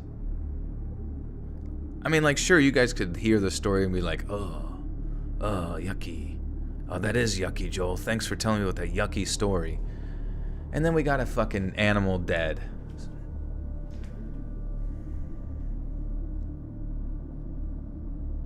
I'm gonna have to start. I feel like I'm gonna have to start with the other one, which is gonna be a true crime related story.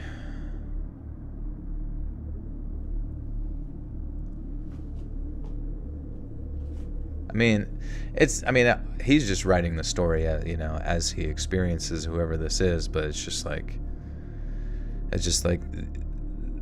the fortunate events of the stories that have been searched via my email with word, keywords of garbage men has led me to this point. And none of them are really viable yet. For whatever reason, I've already chosen that to be the topic for tomorrow, and there's no going back, so here we are. Homie takes the lid off the trash can, just to make sure that there's no surprises waiting for him, and there's little Boots, bashed and broken, dead as can be. Homie goes to check the missing poster and finds that My friend goes to check the missing poster and finds that the house the cat is missing from is on the same street they're on. Not just that, but the trash can Boots was found in belonged to the neighbor of the house he was missing from. He's thinking the neighbor really did run Boots over with his car, maybe by backing out of their driveway without looking or whatever. But whatever happened, the right thing to do was to go up and tell the homeowners what happened to their cat. He says he felt kind of bad after making jokes about it, and they were about to stop at that same house anyways to collect their trash, so that's what we did. He says it was a weekday morning, kinda early, and he could see lights on and people moving around, so he figured he was good to buzz the front door. He hears some moving around inside, then the sound of someone running to the door, and then when it opened, there's a kid just standing there, like, yeah? My boy asks the kid, hey, is your mommy or daddy home? And the kid replies, mommy's in the shower. And my buddy then is kind of lost and doesn't know what to say, so he asks the kid, does your family own a kitty cat? But then the kid just shakes his head. He says he was a little confused for a second, like maybe he'd read the wrong house number on accident or something. But then he looks up to see the house number is right there on the door in front of him, so he definitely doesn't have the wrong house. My friend then says, are you sure you don't got a lost kitty or something? And again, this kid just looks back at him, completely expressionless, and shakes his head. Right then, the kid's mom appears, dressed, but their hair is up in a towel, and then she shoos the kid away from the door and asks what the boy wants. God, the guy keeps referring to his friend as my boy. My boy. I fucking hate that shit. Wait, F? Oh, F in the chat. Yeah, I'm gonna lose all my... Everybody's gonna unsubscribe after the poop and boots story. Claire Connolly with the 2 says, can you change the title to sanitary worker? I guess I could. More cleaner stories, or... I don't know.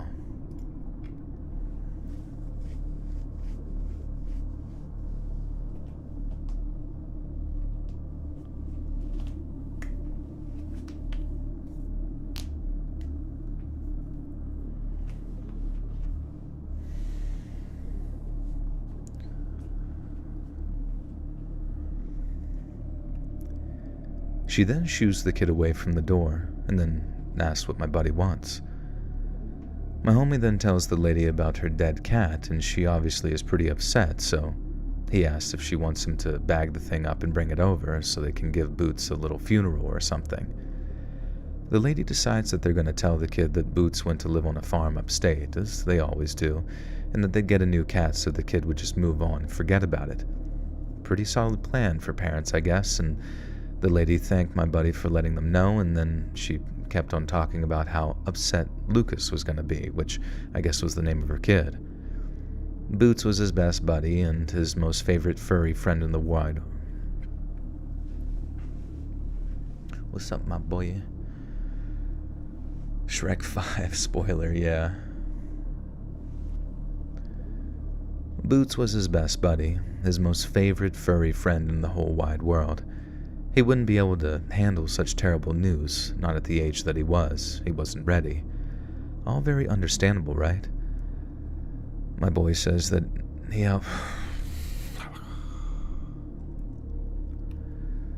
My buddy says how bad he feels for them, wishes them a nice day, and the lady thanks him again before closing the door. And then he gets back on his route, finishes up, and then he said the whole time they...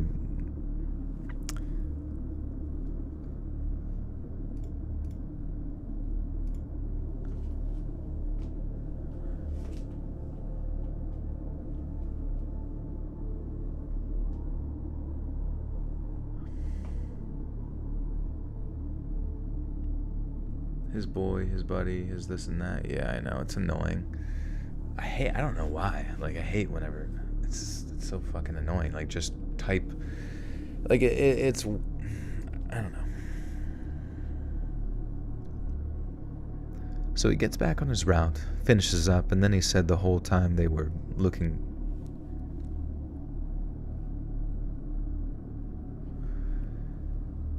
So they get back on his route, finishes up. Oh my God. So he gets back on his route, finishes up, and then he said the whole time that they were back in the depot, sorting all the garbage and whatnot, the kid's reaction was just burning a hole in his head. According to the mom, that kid loved that little cat, and the prospect of him finding out that it was dead terrified her. But then the kid straight up acted like he didn't even own a cat. I get that the kid could have just been super shy or whatever and just said no because they were spooked by the stinky stranger guy who had just appeared at their door.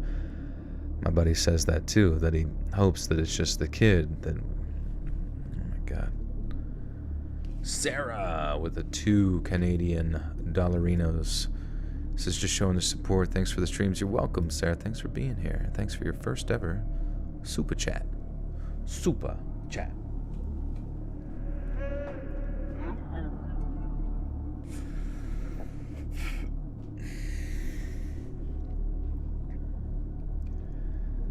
My buddy says that too, that he hopes it's just that the kid was too shy to talk or something, because his theory on it creeps us out to think on it. Creeps us the hell out to think on it too. Oh. My buddy says that too, that he hopes it's just the kid who was too shy to talk or something, because his other theory creeps us out too much to even really think about it too long. According to my boy, the kid... Can we stop saying that? That's, like, it's just such a stupid fucking... Like, even someone who is, like, speaks like that would never fucking type like that. It's almost like you're forcing it. You know, you're, like, force yourself to say, my boy, my boy. You know, my boy. According to my friend, the kid wasn't what you typically imagine when you think of a shy kid. You know the kind of thing I mean. Not making eye contact, hiding behind the door, and refusing to even say anything. The kid was the total opposite. He didn't seem scared at all. He stared back at my friend all deadpan, and he didn't even flinch when he mentioned little old Boots the puss. And that's what my boy kept thinking on back. Jesus fucking Christ. It's hard to read too. It doesn't flow. Sorry. What am I even mad about? I'm mad about reading. My job is reading, and I'm mad about it for some. I think in my life I find any reason to be mad. That's what my boy kept thinking back on at the sorting depot, how incredibly creepy that kid had acted considering the circumstances. All that thinking led to a real dark kind of conclusion, and honestly, if it all went down exactly the way he said it did, I think I kind of believe it. It might be a hotter than hot take, but screw it, I'll say it. I think the kid hurt Boots. I think he didn't like his dear old kitty cat nearly as much as Mommy thought. I think she mistook the kid's interest in the cat as affection when, really, it was something else. It wouldn't be the first time a kid deliberately hurt an animal like that, right? I mean, isn't there that...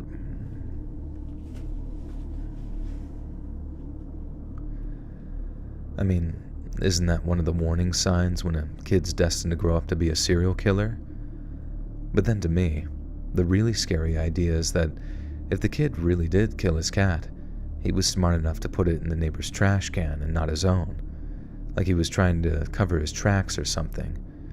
To me, that's like the first signs of the kid's evil genius coming through right there. So young, but already picking up the tricks of the trade, you know? And the story doesn't even end there. My buddy worked the route for months afterwards, always passing the same house at the same time on the same day of the week. Sometimes not all at the...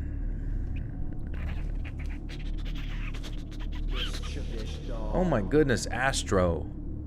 With the 10. Gifters. 2. Michelle D. Audrey Wilson.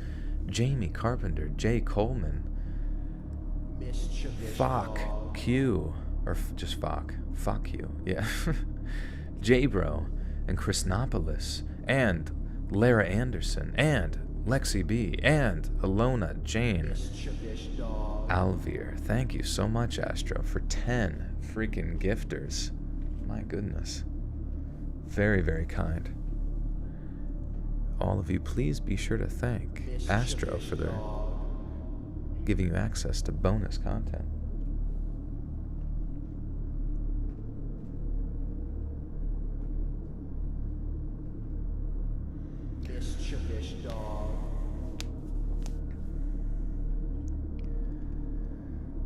Sometimes, not all the time, he'd seen that little demon kid staring at him from a window with the same sort of dead stare that he had when he lied about having a cat.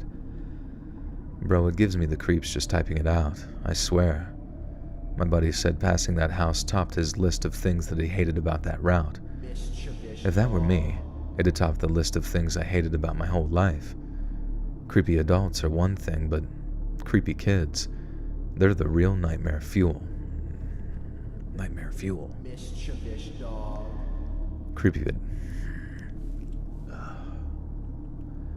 Creepy adults are one thing, but creepy kids, they're the real nightmare fuel, if you ask me.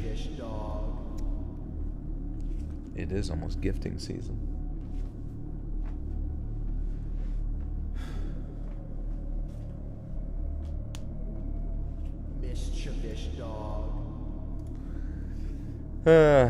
I don't even know.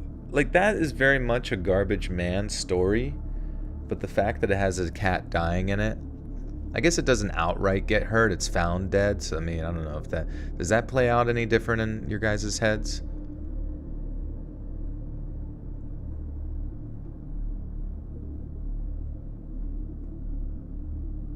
Oh, that's all good.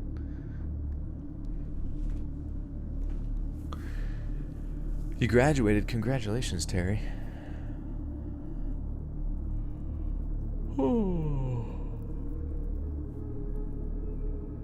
So the kid is bad at taking to strangers and stares a lot. Sounds pretty normal to me. Yeah, I really don't think we can, like, even deduce that he was the one that killed the cat. Or how did they even know it was their cat? I don't know, man. People will still hate it. That's true. Any Vegas stories? I feel like I've done Las Vegas stories at some point. Might have to search on the channel. Ash M with the 1. Thank you, thank you.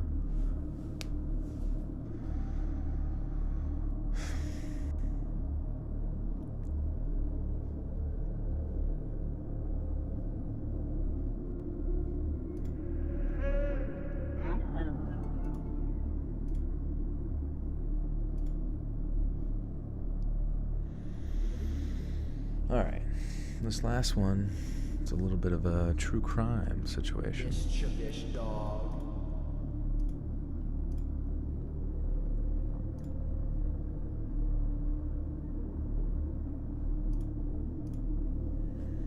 Shorty Mag, welcome back for 11 months. Says, I've been on lurk mode since the stream started. Cocaine Carly and Skid showed up unannounced. Grateful for my gifted membership, though. Love Yins and Joel. Thank you, Shorty. Almost a year in the Bootersuk cult. Hewerman's got some Vegas stories. Who's Hewerman?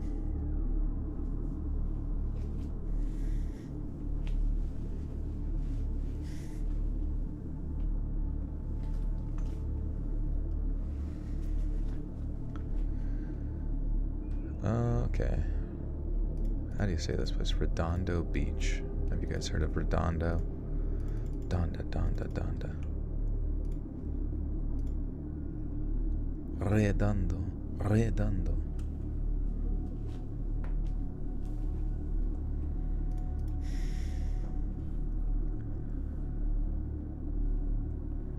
Oh wow, I guess technically this is like the last one too.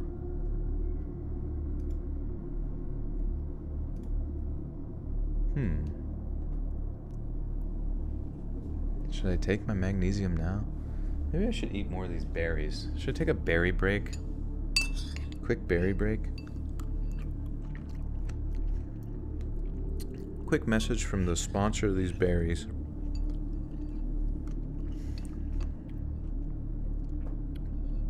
Rex Hewerman, Long Island serial killer. Oh, is he like a true crime guy?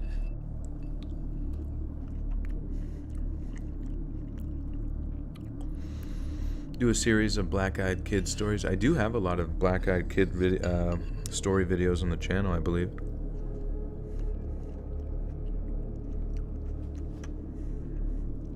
Should make you a good fatty ribeye steak. That sounds fucking awesome.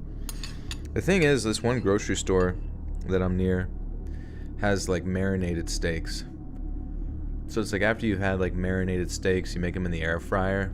It's so fucking hard to like enjoy normal steaks anymore because the pre-marinated ones just taste like they just, you know, they come with flavor already packed in it.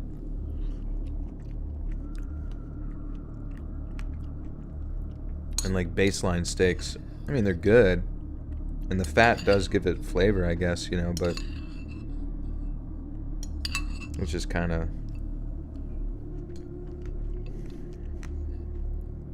doesn't quite live up to the same situation. That's kind of something I wish in like steak culture, you know, like people always have like a steak at every restaurant you go to.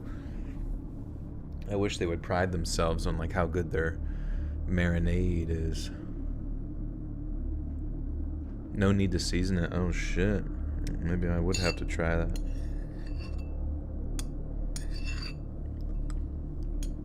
Alright. Now we are kind of blasting it through this, but this last true crime one's pretty long. So I'm gonna go take my magnesium and then I'll be right back. I feel like we're moving kind of fast but slow at the same time. I feel like maybe time... Does time exist? I don't know.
sea salted caramel ice cream. Shit, that sounds pretty good.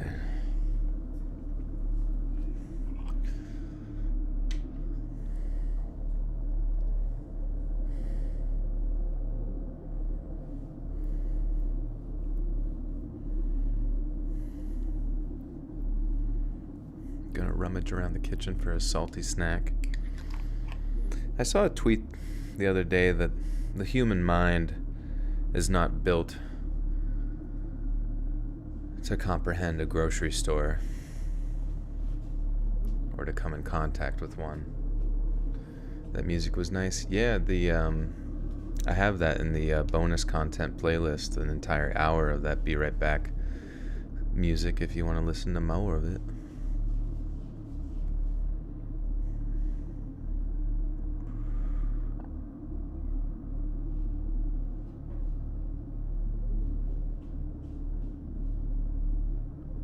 What's this say? Hey, Jason Ethier, the guy play as Jace Station on YouTube in Canada. Man, I lie. I'm not leaving you. I put up with 10 years BS.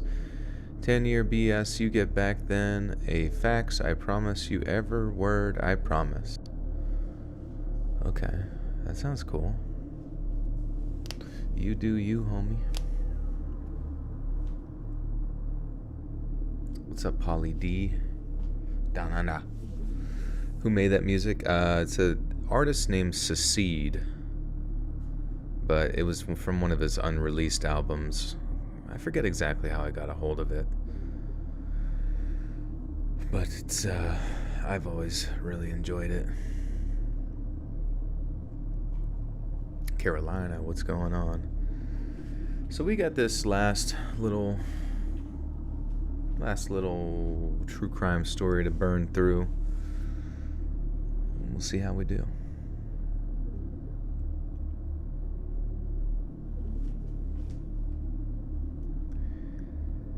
In early November of 1975, a garbage man working his regular route around Redondo Beach, California, made a hair-raising discovery.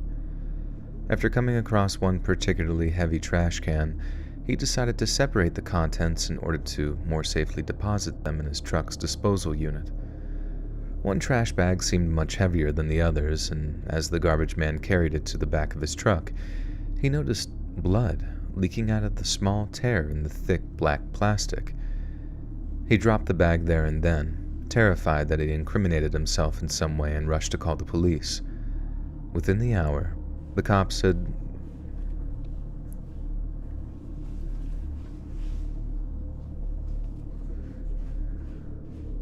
Pradeep's fucking squishing around the fucking shitbox right now. Dude, what is wrong with cats? Like, we get it. You don't want anybody to find your poop because you're hoarding it. Well, guess what? I know where to look for your shit. I will find it, and I will have my way with it. Astro Child, oh my god, with another 10 gifters. 2 Shelby, John Thomas Hannon IV, Eno Rage, Sarah Miller, Melissa Milgram, DJ Pempek, Randine Basosa, Crystal Garcia, Alexander 2410 FCB, and Kira J.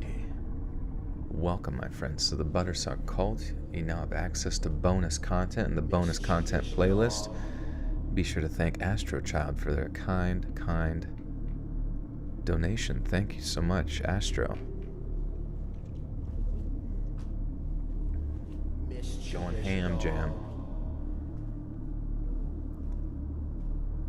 But yeah, if you get gifted one, be sure to, check out the bonus content stuff, the playlist, as soon as possible, because essentially you can just like binge it, and there's like 23 videos or 24, and then you can wait another 24 months and then get gifted another one and binge again.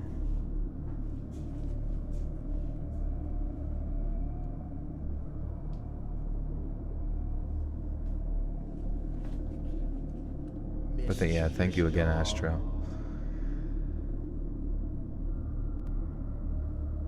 Within the hour, the cops had blocked off the street where the bag lay, and after carefully opening up the plastic bag, they discovered...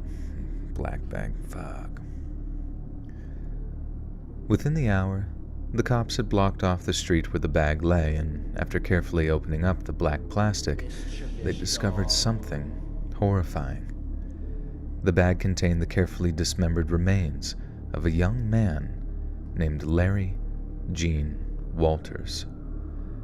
And the incident sparked a long and arduous criminal investigation, the goal of which to catch a killer the media had dubbed the Trash Bag Killer. Born on September 24th of 1939, Patrick Wayne Kearney, make sure I'm saying Kearney right. What do you guys think about, like, whenever I start a video with true crime? Does it, like, come across to you as, like, strange? Does it not feel like normal? Do you feel like you click off the video? Kearney. Kearney. Kearney? Hagen Kearney. Wait, Kearney?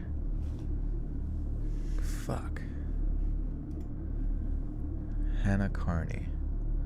Well, I feel like the safest thing to do is look this up on YouTube.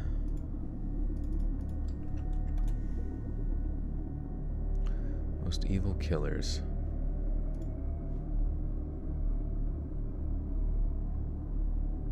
Hey, BB Jean. I see that pop up there. With the big 20 in your first ever super chat. Thank you, BB. If you do have a message to go along with that, please, I'd love to see it. You like true crime the best? Okay. You stand true crime. I like the change of pace. Awesome.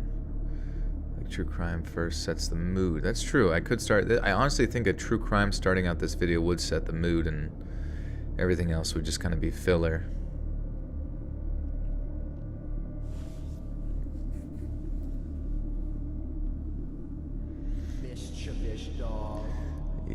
You like it?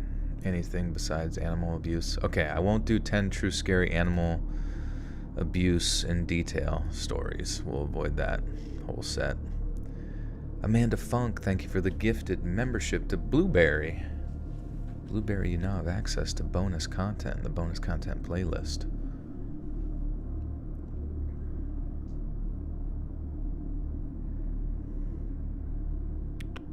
Alrighty.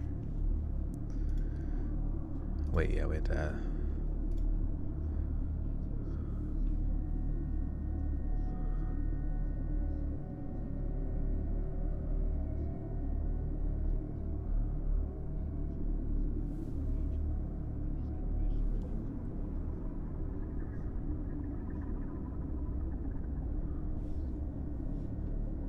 sorry, I'm listening to this true crime video of this guy who turned himself in.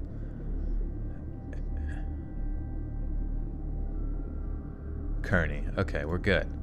Patrick Kearney. Scary raver stories. Oh, that'd be good. Scary, like, EDM festivals or some shit. There's gotta be some stories like that out there. Born on September 24th of 1939, Patrick Wayne Kearney was the eldest son of two hard-working middle-class parents. He was erased. He was raised in eastern Los Angeles by a mother and father who did everything to ensure the happiness of their children. But as he advanced through the state education system, Patrick became the subject of relentless bullying. His skinny frame and sickly constitution made him an easy target for his crueler high school classmates, who often taunted him for his somewhat effeminate mannerisms. As a result, Patrick remained deeply closeted regarding his homosexuality, while growing understandably angry and resentful towards his bullies. Yet while many young men in his position would simply endure the treatment, until free to escape and live comfortably, Patrick allowed his torment to warp and twist his own sense of morality, until the people that surrounded him could be placed into one of two categories: predator or prey. At around 13 years of age, Thorteen.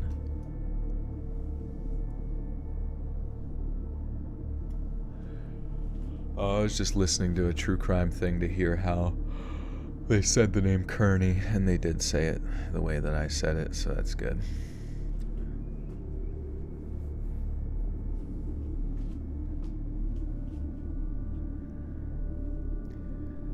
At around 13 years of age, Patrick began developing some extremely violent revenge fantasies involving his bullies. He imagined kidnapping them, nailing them to a wooden board, and then skinning them alive with a small but razor-sharp knife. He wanted to see them suffer. He wanted to see them hurt. But his small stature, on top of how outnumbered he was, meant that he was unable to seek retribution. And so, Patrick turned his violent frustrations elsewhere. It was around this time that Patrick's father taught him how to hunt wild pigs. The circumstances of these hunting trips aren't exactly clear, and some have even suggested that they were actually trips to a local slaughterhouse. But thanks to researchers from Virginia's Radford University, we know that shoot was the operative word Patrick used, so it's much more likely that his loving, well-to-do father believed a few hunting trips would both cement their bond and relieve the stresses of his classmates' cruelty. Patrick's father taught him that to kill with just one shot, he needed to shoot a wild pig just behind its ear. Again, it's not clear how proficient a killer Patrick was, but he took the lesson to heart and began practicing in his spare time. In all likelihood, Patrick went out into the woods with a small caliber rifle or BB gun and began to hunt small animals for sport. Some reports say he tortured survivors and grew to be fixated on the sight of blood, with others state... I love how, I was like, alright, it's all good, I'll start with this... Hello, Pradeep. I looked down, Pradeep's just sitting beside me looking up like he's waiting patiently. What a good boy. I don't know what for, but he's waiting for it. But I love how I was like, oh, I'll just start with a true crime story, and instantaneously it has the wrappings of animal cruelty. Not in the hunting sense, because that's pretty well normalized, but the fact that he said he tortured the survivors, I'm like, oh, great, here we go.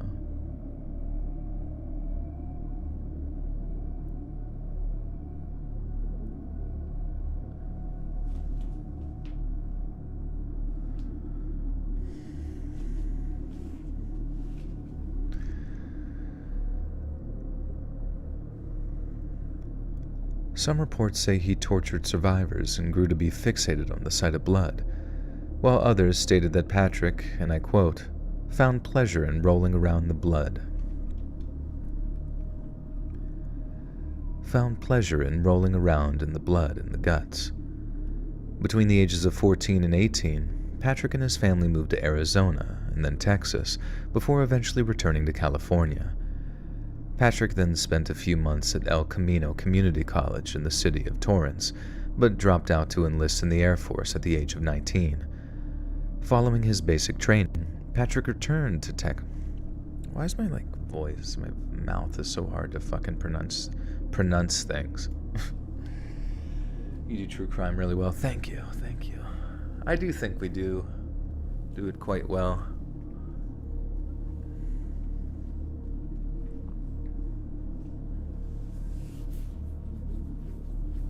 Yeah, Pradeep said, are you not proud of my shit that I just made in that box?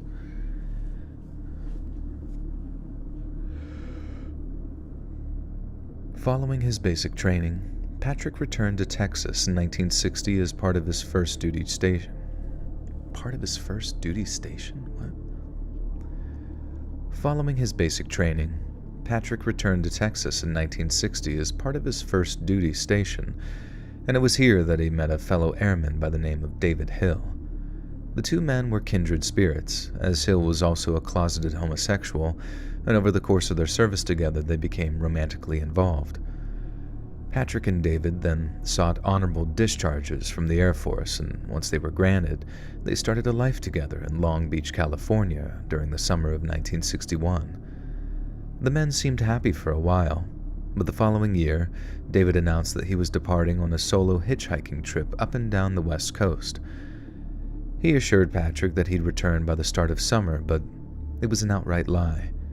In reality, David Hill had reconciled his relationship with his estranged wife, Linda, and when Patrick learned of this, he was heartbroken. In order to fill the void of his failed relationship, Patrick engaged in serial promiscuity and cruised for potential partners around the gay nightclubs of San Diego and Tijuana. He met with a fair amount of success. What? He met with a he was met, maybe?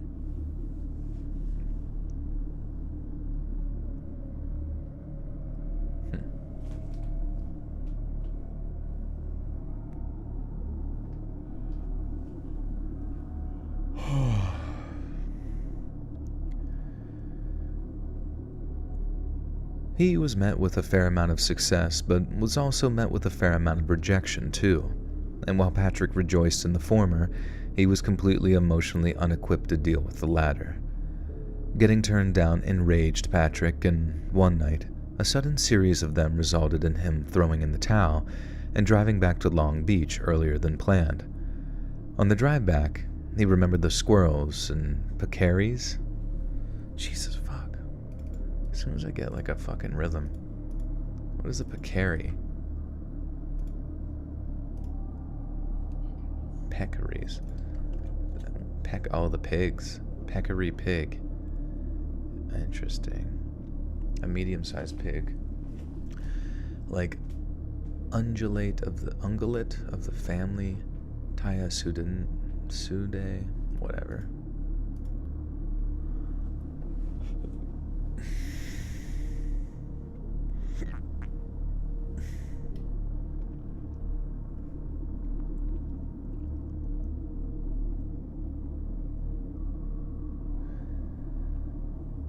On the drive back, he remembered the squirrels and peccaries he killed during his teenage years, of the power he'd wielded over them in death. As Patrick drove, lost in thought, he suddenly spotted a hitchhiker at the side of the road. It was late at night, on a lonely stretch of highway. The decent thing to do would be to pull over and give them a ride. But as the grateful hitchhiker climbed onto the back of his motorcycle, Patrick had a sudden and terrible idea. He drove the 19-year-old hitchhiker to a secluded area and told him to get off his bike. The teenager was confused, but when he saw that Patrick had a gun, he did as he was told. Patrick then told the boy to turn around, possibly under the pretense of robbing him, but when the order was complied with, Patrick aimed just behind the boy's ear and then shot him in the back of the head. Patrick has never revealed the boy's name, possibly because he neglected to ask. The squirrels and peccaries didn't need names, and neither did the hitchhiker. Patrick has also revealed the location of Patrick also has revealed the location of his first murder, and the victim doesn't appear to have been reported missing. Yet Patrick was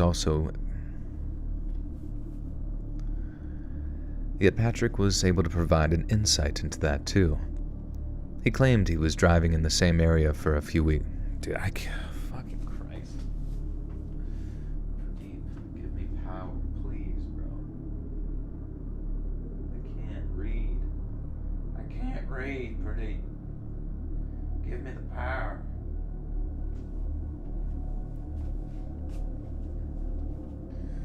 Oh, Patrick. Yeah, fuck. He claimed he was driving in the same area a few weeks later when he noticed a second person walking at the side of the road. This boy was a little younger than his first victim, and to Patrick, he appeared to be searching for something. Patrick claims that he asked the boy what he was looking for, only to be told that just a few days prior, his 19-year-old cousin had gone missing in the very same area. Patrick invited the boy onto the back of his bike, claiming that they'd be able to search a much wider area that way. Instead, Patrick drove the boy out into a secluded area and then repeated the process of marching him into the desert and shooting him in the back of the head. Once his victim was lifeless and still, Patrick began to indulge in a horrifying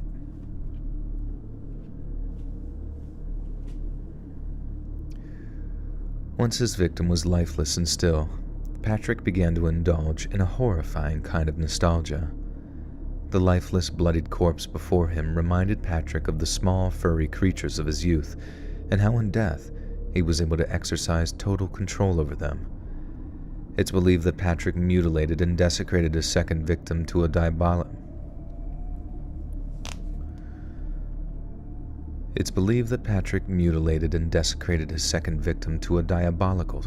oh my god, so many syllables, bro.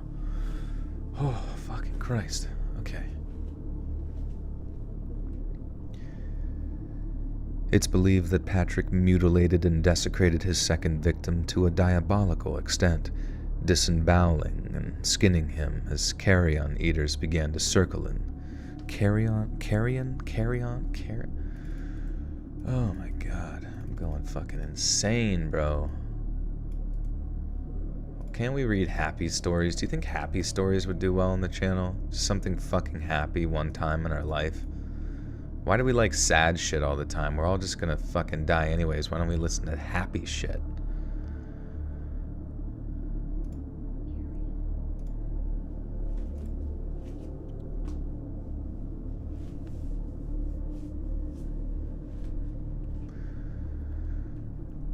It's believed that Patrick mutilated and desecrated his second victim to a diabolical extent, disemboweling and skinning him as carrion eaters began to circle in the skies above.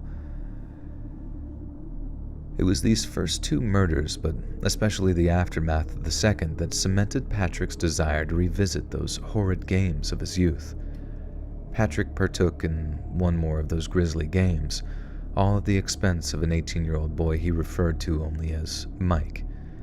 By that point, he was entirely committed to wreaking a terrible vengeance against a world that had so frequently humiliated him. But then, something curious happened.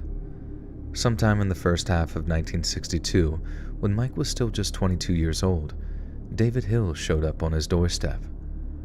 His former lover had attempted to rebuild his relationship with his wife, but found he'd been living a lie. He was in love with Patrick, and to pretend otherwise would be a disservice to both of them. What followed was a brief period of happiness and stability for Patrick and his prodigal partner. They'd moved into a small apartment together, and Patrick managed to secure a rather lucrative job as an engineer for an aeronautical company. In early 1963, Patrick experienced some kind of strife, potentially as a result of his relationship with David. As a result, he marched into his manager's office and suddenly quit his job. The circumstances of his resignation are shrouded in mystery, but Patrick was inexplicably rehired just a few months later as a senior research assistant. This amounted to a 2-tier promotion for Patrick and is evidence that he was extremely productive and effective following David's return. The following year, David and a then 24-year-old Patrick would move to California's Culver City, and with the latter's additional income, they were able to rent a much larger property together. Again, it seems the couple experienced relative peace for a short time, with David officially filing for a divorce from his estranged wife. All throughout this romantic reunion, from 1962 to 1967, Patrick's bloodlust remained dormant. This is most likely due to the sense of happiness that came with his romance with David. For the first time in his life, things seemed to be going Patrick's way. But that newfound prosperity came with an overwhelming sense of insecurity. During the summer of 1967, Patrick invited David on a trip to Tijuana and planned to show him his former haunts from his days as a single man. It was here that they ran into an old mutual friend, a man in his late 20s known as George. It seems that David and George had a definite chemistry between them, which inspired a vicious jealousy in an increasingly insecure Patrick. Just a few months after the surprise reunion, Patrick invited George out drinking with him alone. George may well have considered it a proposition. In reality, It was more of an execution. More of an execution.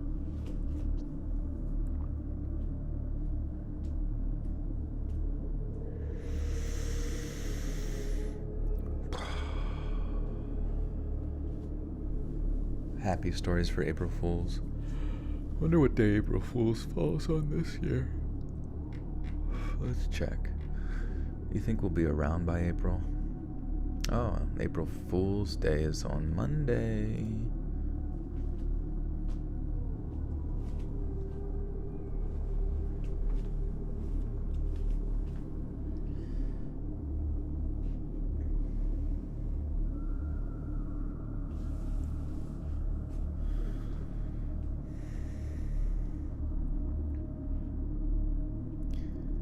In reality, it was more of an execution.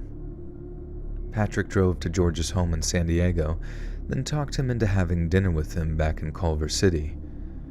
But then, the moment they walked through the front door, Patrick produced a pistol, then shot George in the back of the head.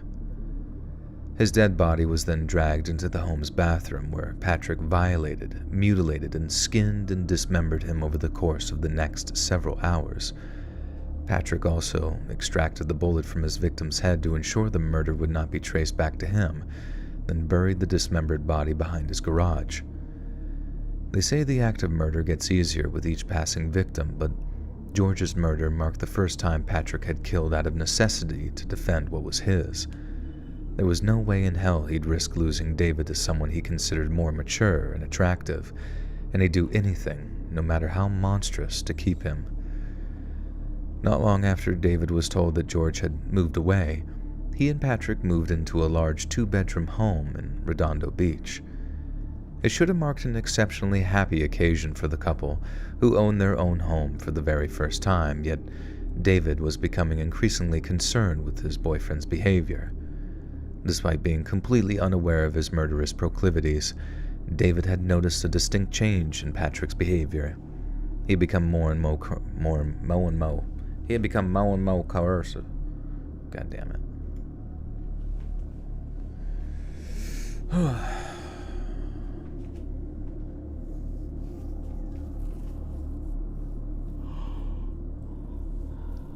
This is Patrick. No, this is Patrick.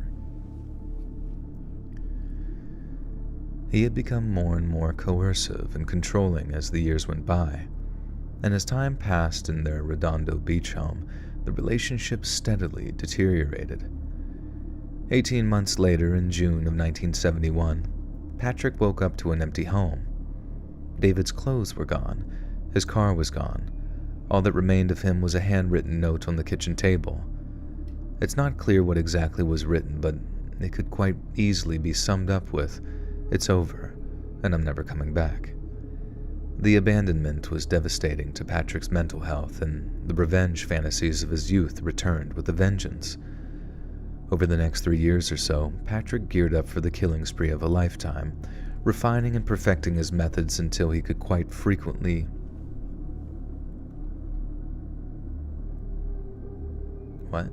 Over the next 3 years or so, Patrick geared up for the killing spree of a lifetime, refining and perfecting his methods until he could quite frequently and discreetly. Maybe kill instead of quite? I don't understand why quite got in there. Until he could, presumably kill. I don't know. Patrick. Oh, Patrick.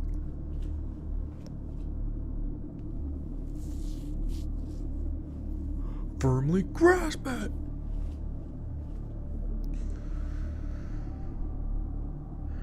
Revenge returned with a vengeance. Machete Part 3.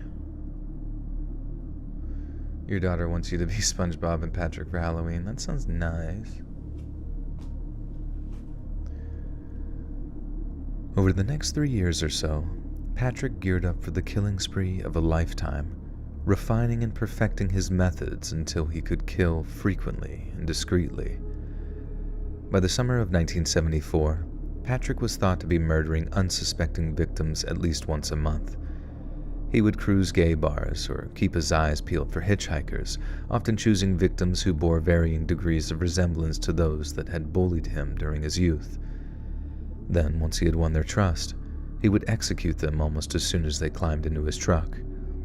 He would usually shoot his victims just behind the ear with a small .22 pistol, holding the gun in his right hand while steering his truck with his left. This mobile method of murder ensured minimal exposure to potential witnesses, with a customized seatbelt mechanism making sure the bodies of his victims stayed upright in the passenger seat. Patrick also ensured that the bullets in his .22 caliber pistol were of a relatively low gunpowder yield, meaning that there were rarely any exit wounds following the... Is he reading these? I am. Yeah, what's up? What's good? What's poppin'? I'm actually recording these, so I gotta get it right. You're out of control, Mr. Bateman. Anyone else humming the Cowboy stream from last... Dude, that song has been stuck in my head for like days and days. Dude, I kind of wish you didn't remind me of that song, because like, I remember I heard it, and then I woke up in the morning, and it was the weirdest thing ever. It was like, as soon as I woke up in the morning, that song started playing in my head, like almost instantaneously, like it was just waiting for me to wake up. Do do do do do do do do do do do do do do. Do do do do do do do do do do do.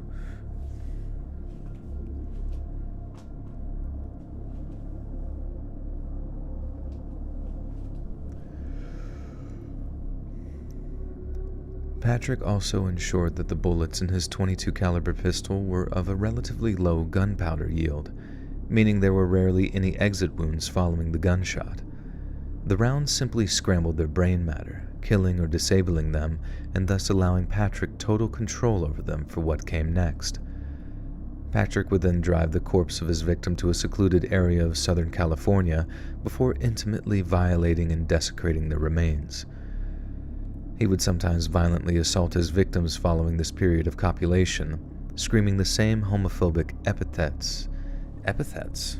Interesting, I didn't expect epithets to come out of nowhere. Epithets.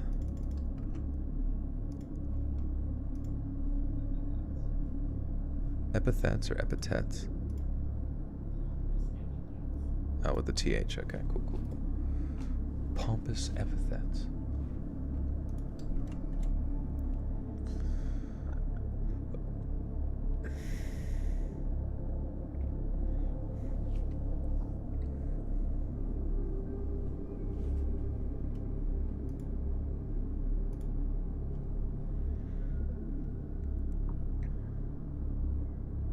You know, normally like country western be like that song. Yeah, I was gonna say, if ever there was this song I'd want to put on in a country bar, it'd be that one.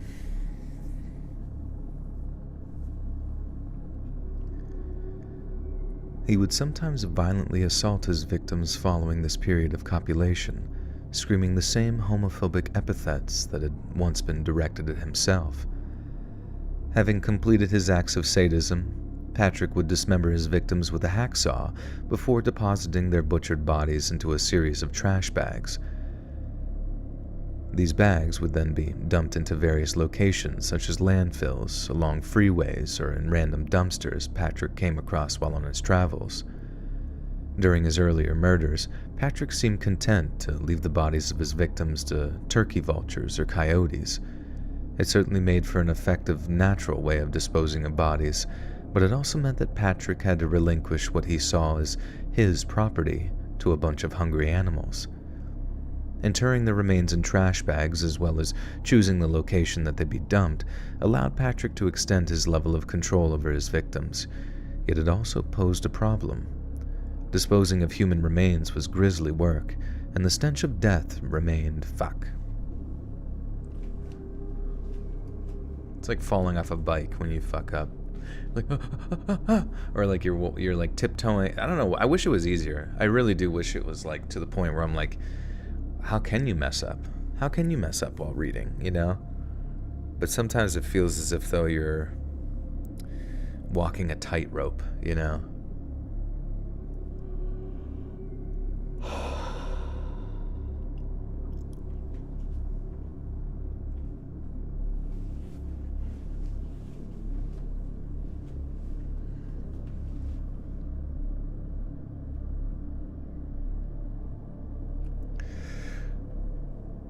Disposing of human remains was grisly work, and the stench of death meant remains were often discovered just hours after they'd been dumped. So to avoid any unwanted attention from law enforcement, Patrick began draining his victims' bodily fluids prior to their disposal. This dramatically slowed the onset of any foul odors, a process Patrick would double down on by bathing the bodies of his victims in bleach and dishwasher detergent in order to cleanse any away. Motherfucker. This dramatically slowed the onset of any foul odors, a process Patrick would double down on by bathing the bodies of his victims in bleach and dishwasher detergent in order to cleanse away any forensic evidence he may have left. Although Patrick mostly targeted men in the earlier mid-20s,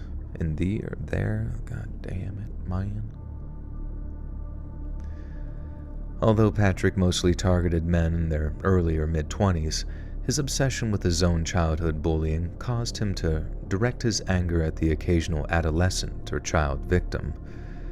Patrick's youngest known victim was 5-year-old Ronnie Smith, who vanished from Lenox, California on August 24th of 1974. His body was discovered just less than a month later in the state's Riverside County. The same fate befell 8-year-old Merrill. I don't know if that's right. Merrill? Boo doo doo doo doo doo doo doo doo doo doo doo doo doo.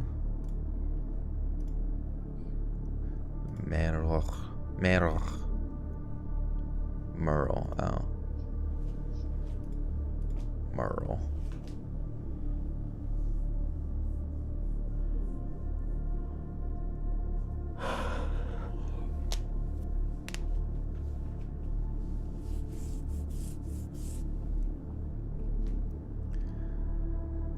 The same fate befell 8-year-old Merle Chance.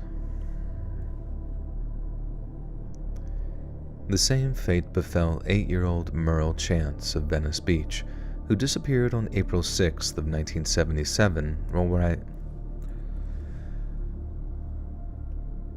The same fate befell 8-year-old Merle Chance of Venice Beach, who disappeared on April 6th of 1977 while riding his bicycle near Patrick's place of work. Patrick chose to finish his shift early that day, then had headed out into the parking lot to gain the boy's attention. Once little Merle was in his truck, Patrick discreetly smothered the boy before driving him back home for the night. The next morning, after placing the boy's chopped-up body into trash bags, Patrick dumped little Merle's remains in the Angeles National Forest off Angeles Crest Highway, approximately 11 miles north of Altadena. On June 16th of 1976, Patrick came across 13-year-old Michael Craig McGee, who was hitchhiking between the cities of Lenox and Torrance. Michael has a long history of petty criminality and would often leave his home on long trips around Southern California. This made him an ideal target to Patrick's despicable proclivities, who won the boy's trust before inviting him on a camping trip that very weekend.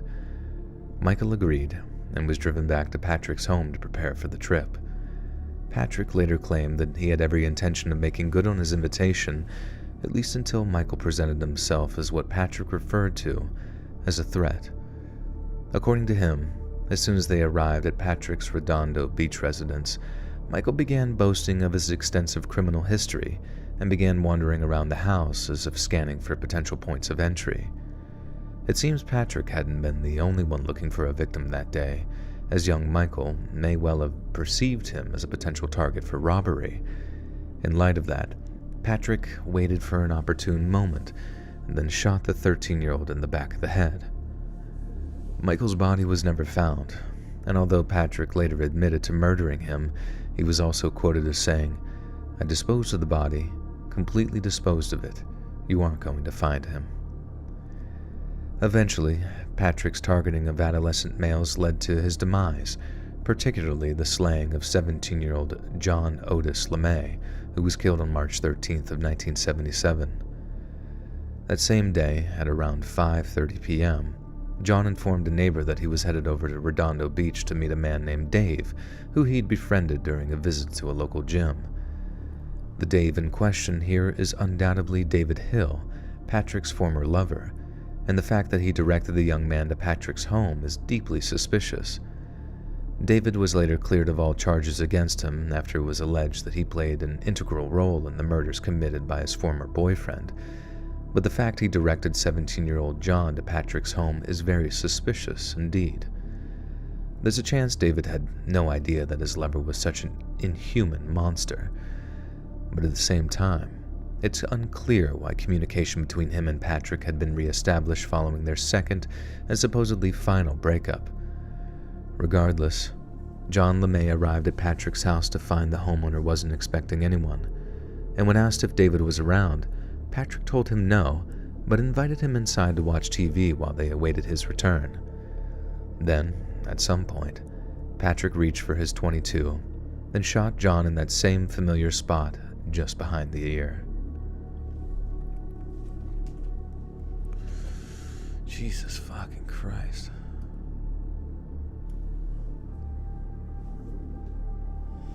What the fuck is wrong with people, bro?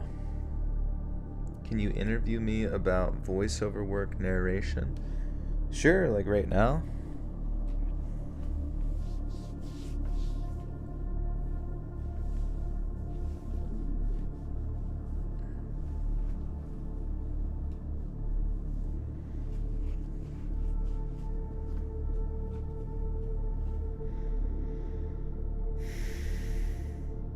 Sussy Baka or Bussy Saka. Oh my god.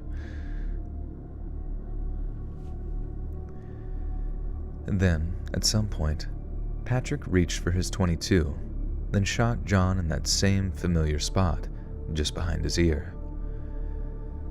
By the time fuckity fuck. Jesus eating Christ. I should do stand up. That'd be fun. I just worry, like, how would I, you know how, like, you've got your natural talking voice? I would have to emulate my jokes in a way that feel natural, and I just worry that I might not be able to, like, I don't know if I would have to, like, study myself when I think of the jokes. I would, or study myself in the way that I, like, talk normally, but I would have to find a way that, like, presenting the jokes actually felt natural, you know, because sometimes I think of a joke and then I go to say it to somebody and it feels so staged that it's just like not funny, you know.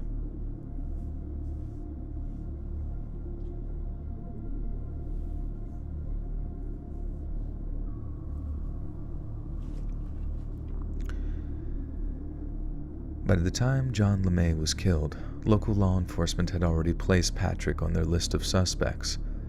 A local butcher, Jerry Stevens, who claimed Patrick visited his shop regularly, told police that he was a loner with an eerie sense of quiet about him. He also noted that Patrick inquired about the best way to butcher an animal and would ask which knives the butcher used to ease the cutting of joints and bones. Yet Stevens was perhaps one of the only people aside from David Hill who got even the slightest inkling of what a monster Patrick Kearney was. Patrick's employer at Hughes Aircraft saw their model employee as something of a neurotic and accepted that people with as high an IQ as him, believed to be in the range of 180, often came with their own personal ascendancy.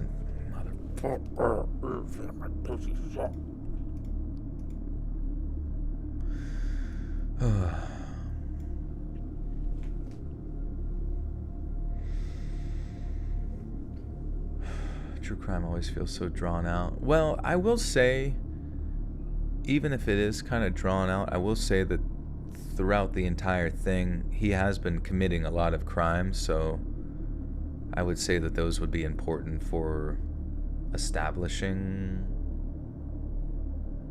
his actions, I suppose, in the recollection of the story, you know? But yeah, I guess sometimes it does kind of feel like, all right, we get it, just arrest him, you know, but I don't know. Sometimes it's all about how the true crime story is presented to make it feel not drawn out. You prefer the true crime stuff over those? Okay. Yeah, sometimes it's a nice sort of professional change up, you know?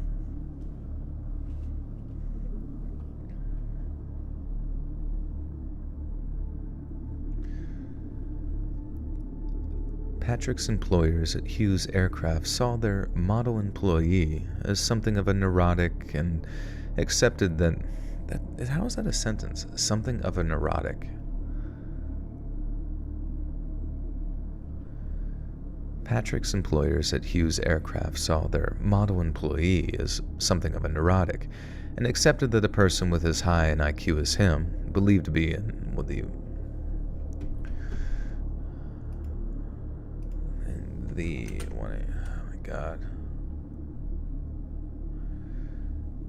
Patrick's employers at Hughes Aircraft saw their model employee as something of a neurotic and accepted that a person with as high an IQ as him, believed to be in the 180 range, often came with their own personal eccentricities.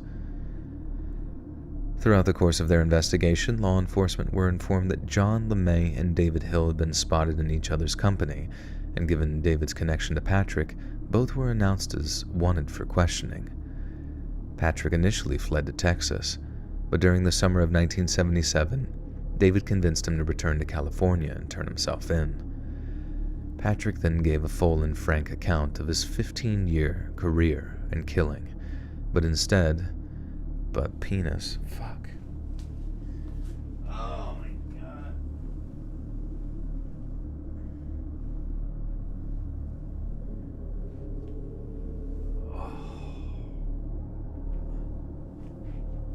Literally the best. Thank you, Thomas. You're the best. You're the best Thomas Shores there is. Yeah, everybody always flees to Texas. All the killers are down in Texas. All the axe murderers are down in Texas.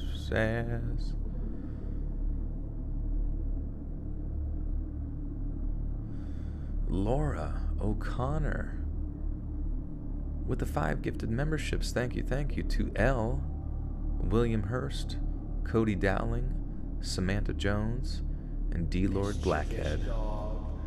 Thank you. Laura, you now all have access to bonus content. Julie Scott, hello. Are you related to Michael Scott?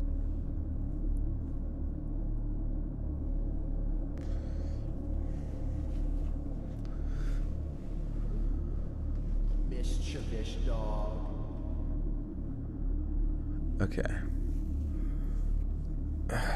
Oh, we're at 709 people. How'd that happen? Sometimes I feel like people who are streaming do the YouTube redirect and like redirect a bunch of like random people to my stream, but it doesn't tell you when it does that. So I have no fucking clue like when that occurs, and I have no idea how to do that for like a random other person. So if anybody here is from another stream or ever comes from or gets redirected from another stream, let me know, because that would be neat. That one chick, what's up?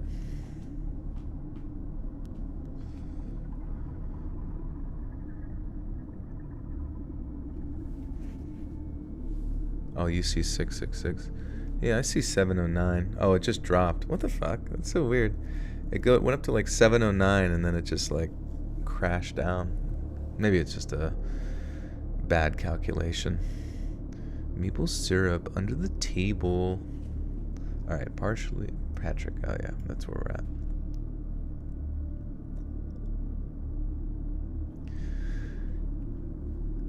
Patrick initially fled to Texas, but during the summer of 1977, David convinced him to return to California and turn himself in.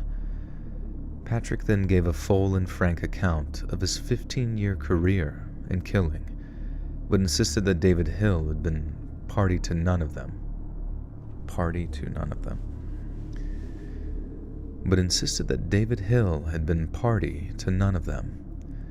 Despite what many have suggested, forensic and circumstantial evidence point this to being true, and David was later released without charge. In total, Patrick confessed to a jaw-dropping 35 murders, pleading guilty to all of them in order to avoid the death sentence. He was subsequently ordered to serve life without parole at California's Mule Creek State Prison. It's a cruel reality that many, many children endure periods of bullying in their lives. Bullying.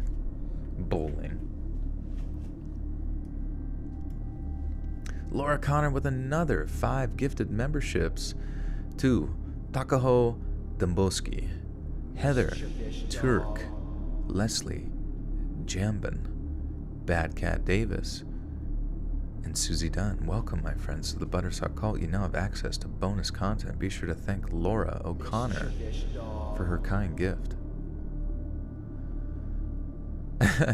Every time Joel gets frustrated and walks away from the mic, I imagine it's like a boxer sitting in the corner between rounds and his cat rooting him on. Come on, Rock! I can't go back here.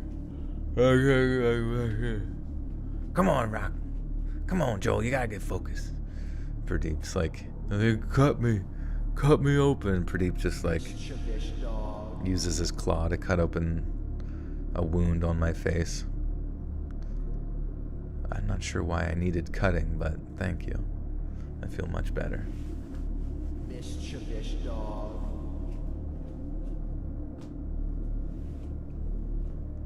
What are the sub notifications saying? It says mischievous dog.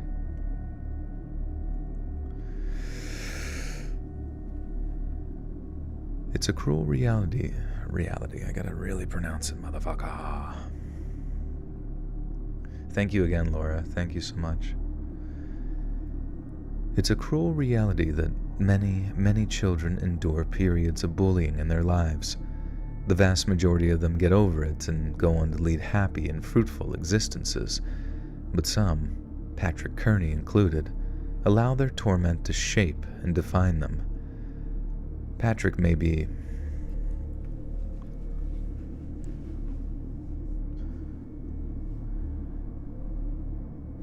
have believed that he was striking back at a world that had wronged him, wreaking a terrible revenge against those that had bullied him. But the truth is, in becoming a vicious, bloodthirsty, predatory deviant, Patrick handed his bullies the kind of victory they could only dream of. They treated him like a freak, like a monster, but instead of showing them his capacity for dignity, integrity, and ultimately forgiveness, Patrick gave in to the lesser.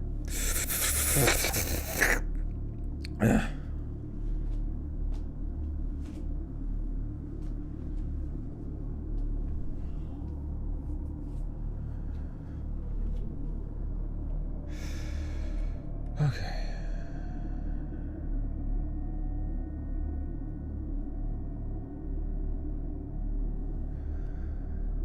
They treated him like a freak, like a monster, but instead of showing them his capacity for dignity, integrity, and ultimately forgiveness, Patrick gave in to the lesser angels of his nature and ensured his name will forever be associated with some of the most heinous acts of evil in all of criminal history.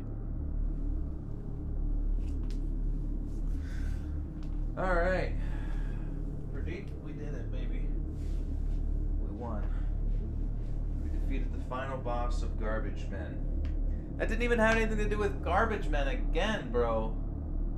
What the fuck? This video is Garbage Men tangentials. Sanitation engineer affiliates.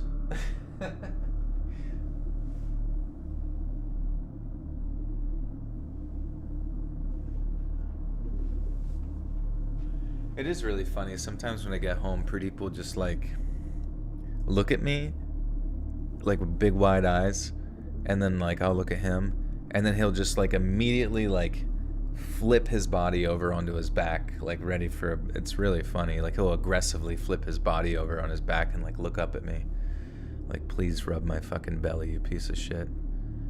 That's what he calls me.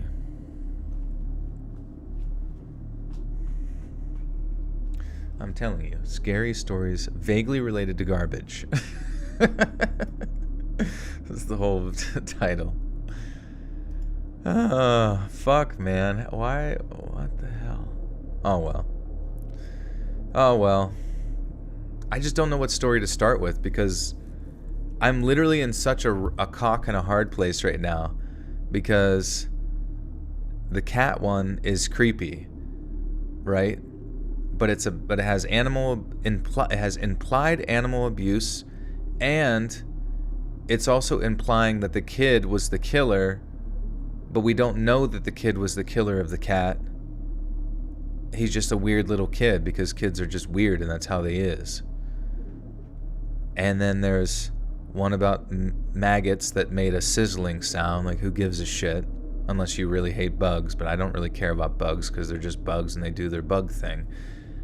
That's like saying, you saw humans at your family barbecue and it was disgusting, but it's like, that's only if you perceive them to be gross. And then, the true crime thing didn't really have anything to do with, sure, he put them in trash bags, but everybody puts dead bodies in trash bags. That's fucking par for the course. And then some old house where some guy got hired as a cleaner to go in there, and then, like, there may or may not have potentially been some senile man wandering around naked. Like, it just, none of these had to do with anything. Whatever.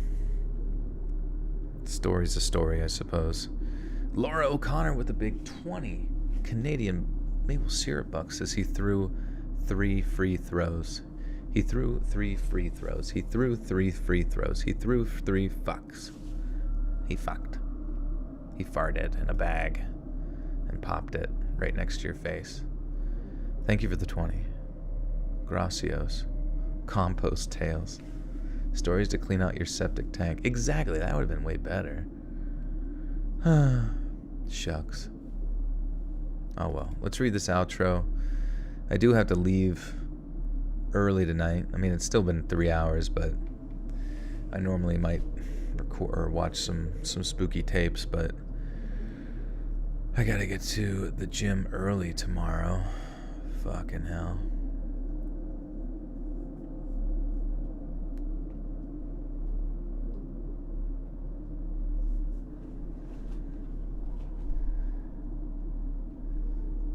Hey friends, thanks for listening.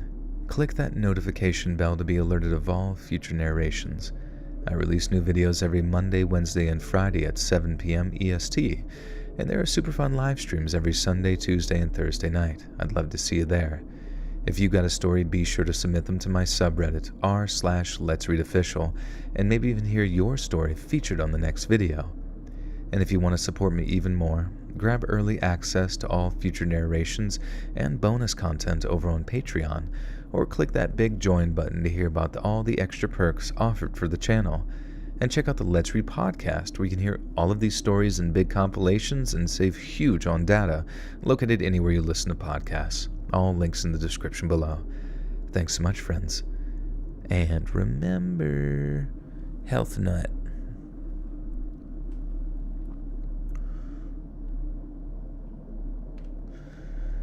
That's true. We did what we could. You right.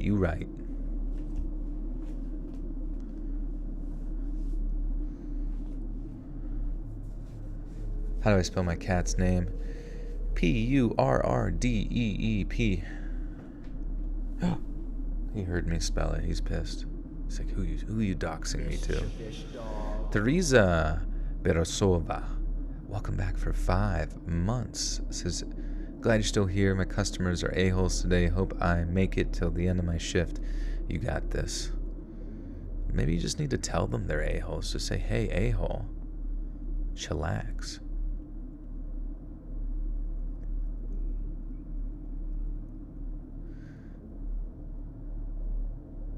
The closed caption says, Lechery Podcast. Is that about leprechauns? Magnesium makes you poop. Not this one. Maggots be sizzling while they wriggling. They be doing a dance as a squad. Bloody narcissist. I met a narcissist tonight. Berries are poop glitter. That's a good one. That could be a possibility. Anybody got any other ones? Why is he called like that? That's just his name, because he purrs very deeply, and he's named after a man from a show who had a similar temperament to him, a tepid wimp from a show called The Pickup Artist. A man on that show was, well, he was like a boy. He was like a young man. On the show, that you should watch it. It's really funny. These total fucking weirdos teach younger awkward kids, not kids, but 18 and up, like college age bros, how to pick up college age nerds, how to pick up girls. And the one person was just kind of emotionless, kind of like that one kid who won that spelling bee where all the confetti's falling down and he just has no emotion at all. It was kind of like him, but his name was Pradeep. He was from India, or his family was from India, I guess. And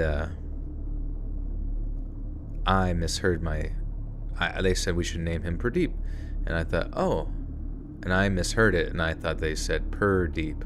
I don't know, I just immediately went to a pun in my head. But then I'm the only one that paid for his vet bills and shit because everyone else was broke. So I named him. Video killed the narrator. That'd be good. Thanks so much, friends. And remember, video killed the narrator. Yeah, sing that cowboy song.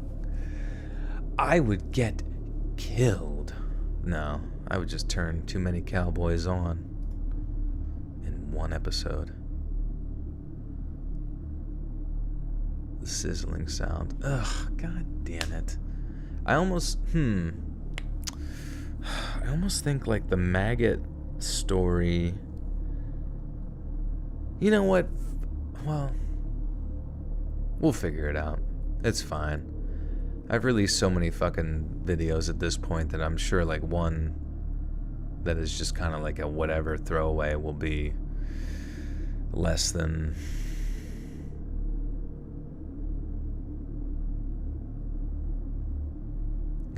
three heart. Okay. My friends, thank you so much for being here tonight, dealing with my BS, being great. I will go ahead and get these stories edited up first thing over on Patreon. It's only $1 a month over there. You can do a free trial, all that good stuff. If you got gifted a membership tonight, be sure to check out the bonus content playlist. There's a whole ass playlist with a ton of videos and content on there that you now have access to and can fiddle with. You can fiddle my sticks. And you can enjoy it. So be sure to enjoy that, and be sure to thank the gifters, and give everybody a goodbye kiss. And I'll be back streaming Sunday for real this time because there's no compilation. So I'll be back Sunday night to record some spooky stories. More of them. I found more. There's more.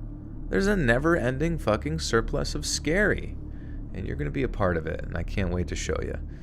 But you'll have to wait. But otherwise, tomorrow's video about tangentially related to men and garbage will be out tonight, 7 p.m. EST. Well, actually, maybe 9 p.m. What do you think?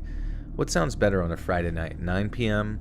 EST or 7 p.m.? Either way, it'll be out eventually. And I hope you guys have a great weekend. Stay safe wherever you are. Don't, if it's your first time drinking alcohol, don't do it to the point that you die, because that's fucking stupid. And also, don't do it alone. People who drink alone, life gets really hard for them, and I don't think you should be that person. And if you are that person, let's run the clock back a little bit and reset, shall we? All right. Much love, friends. See you soon.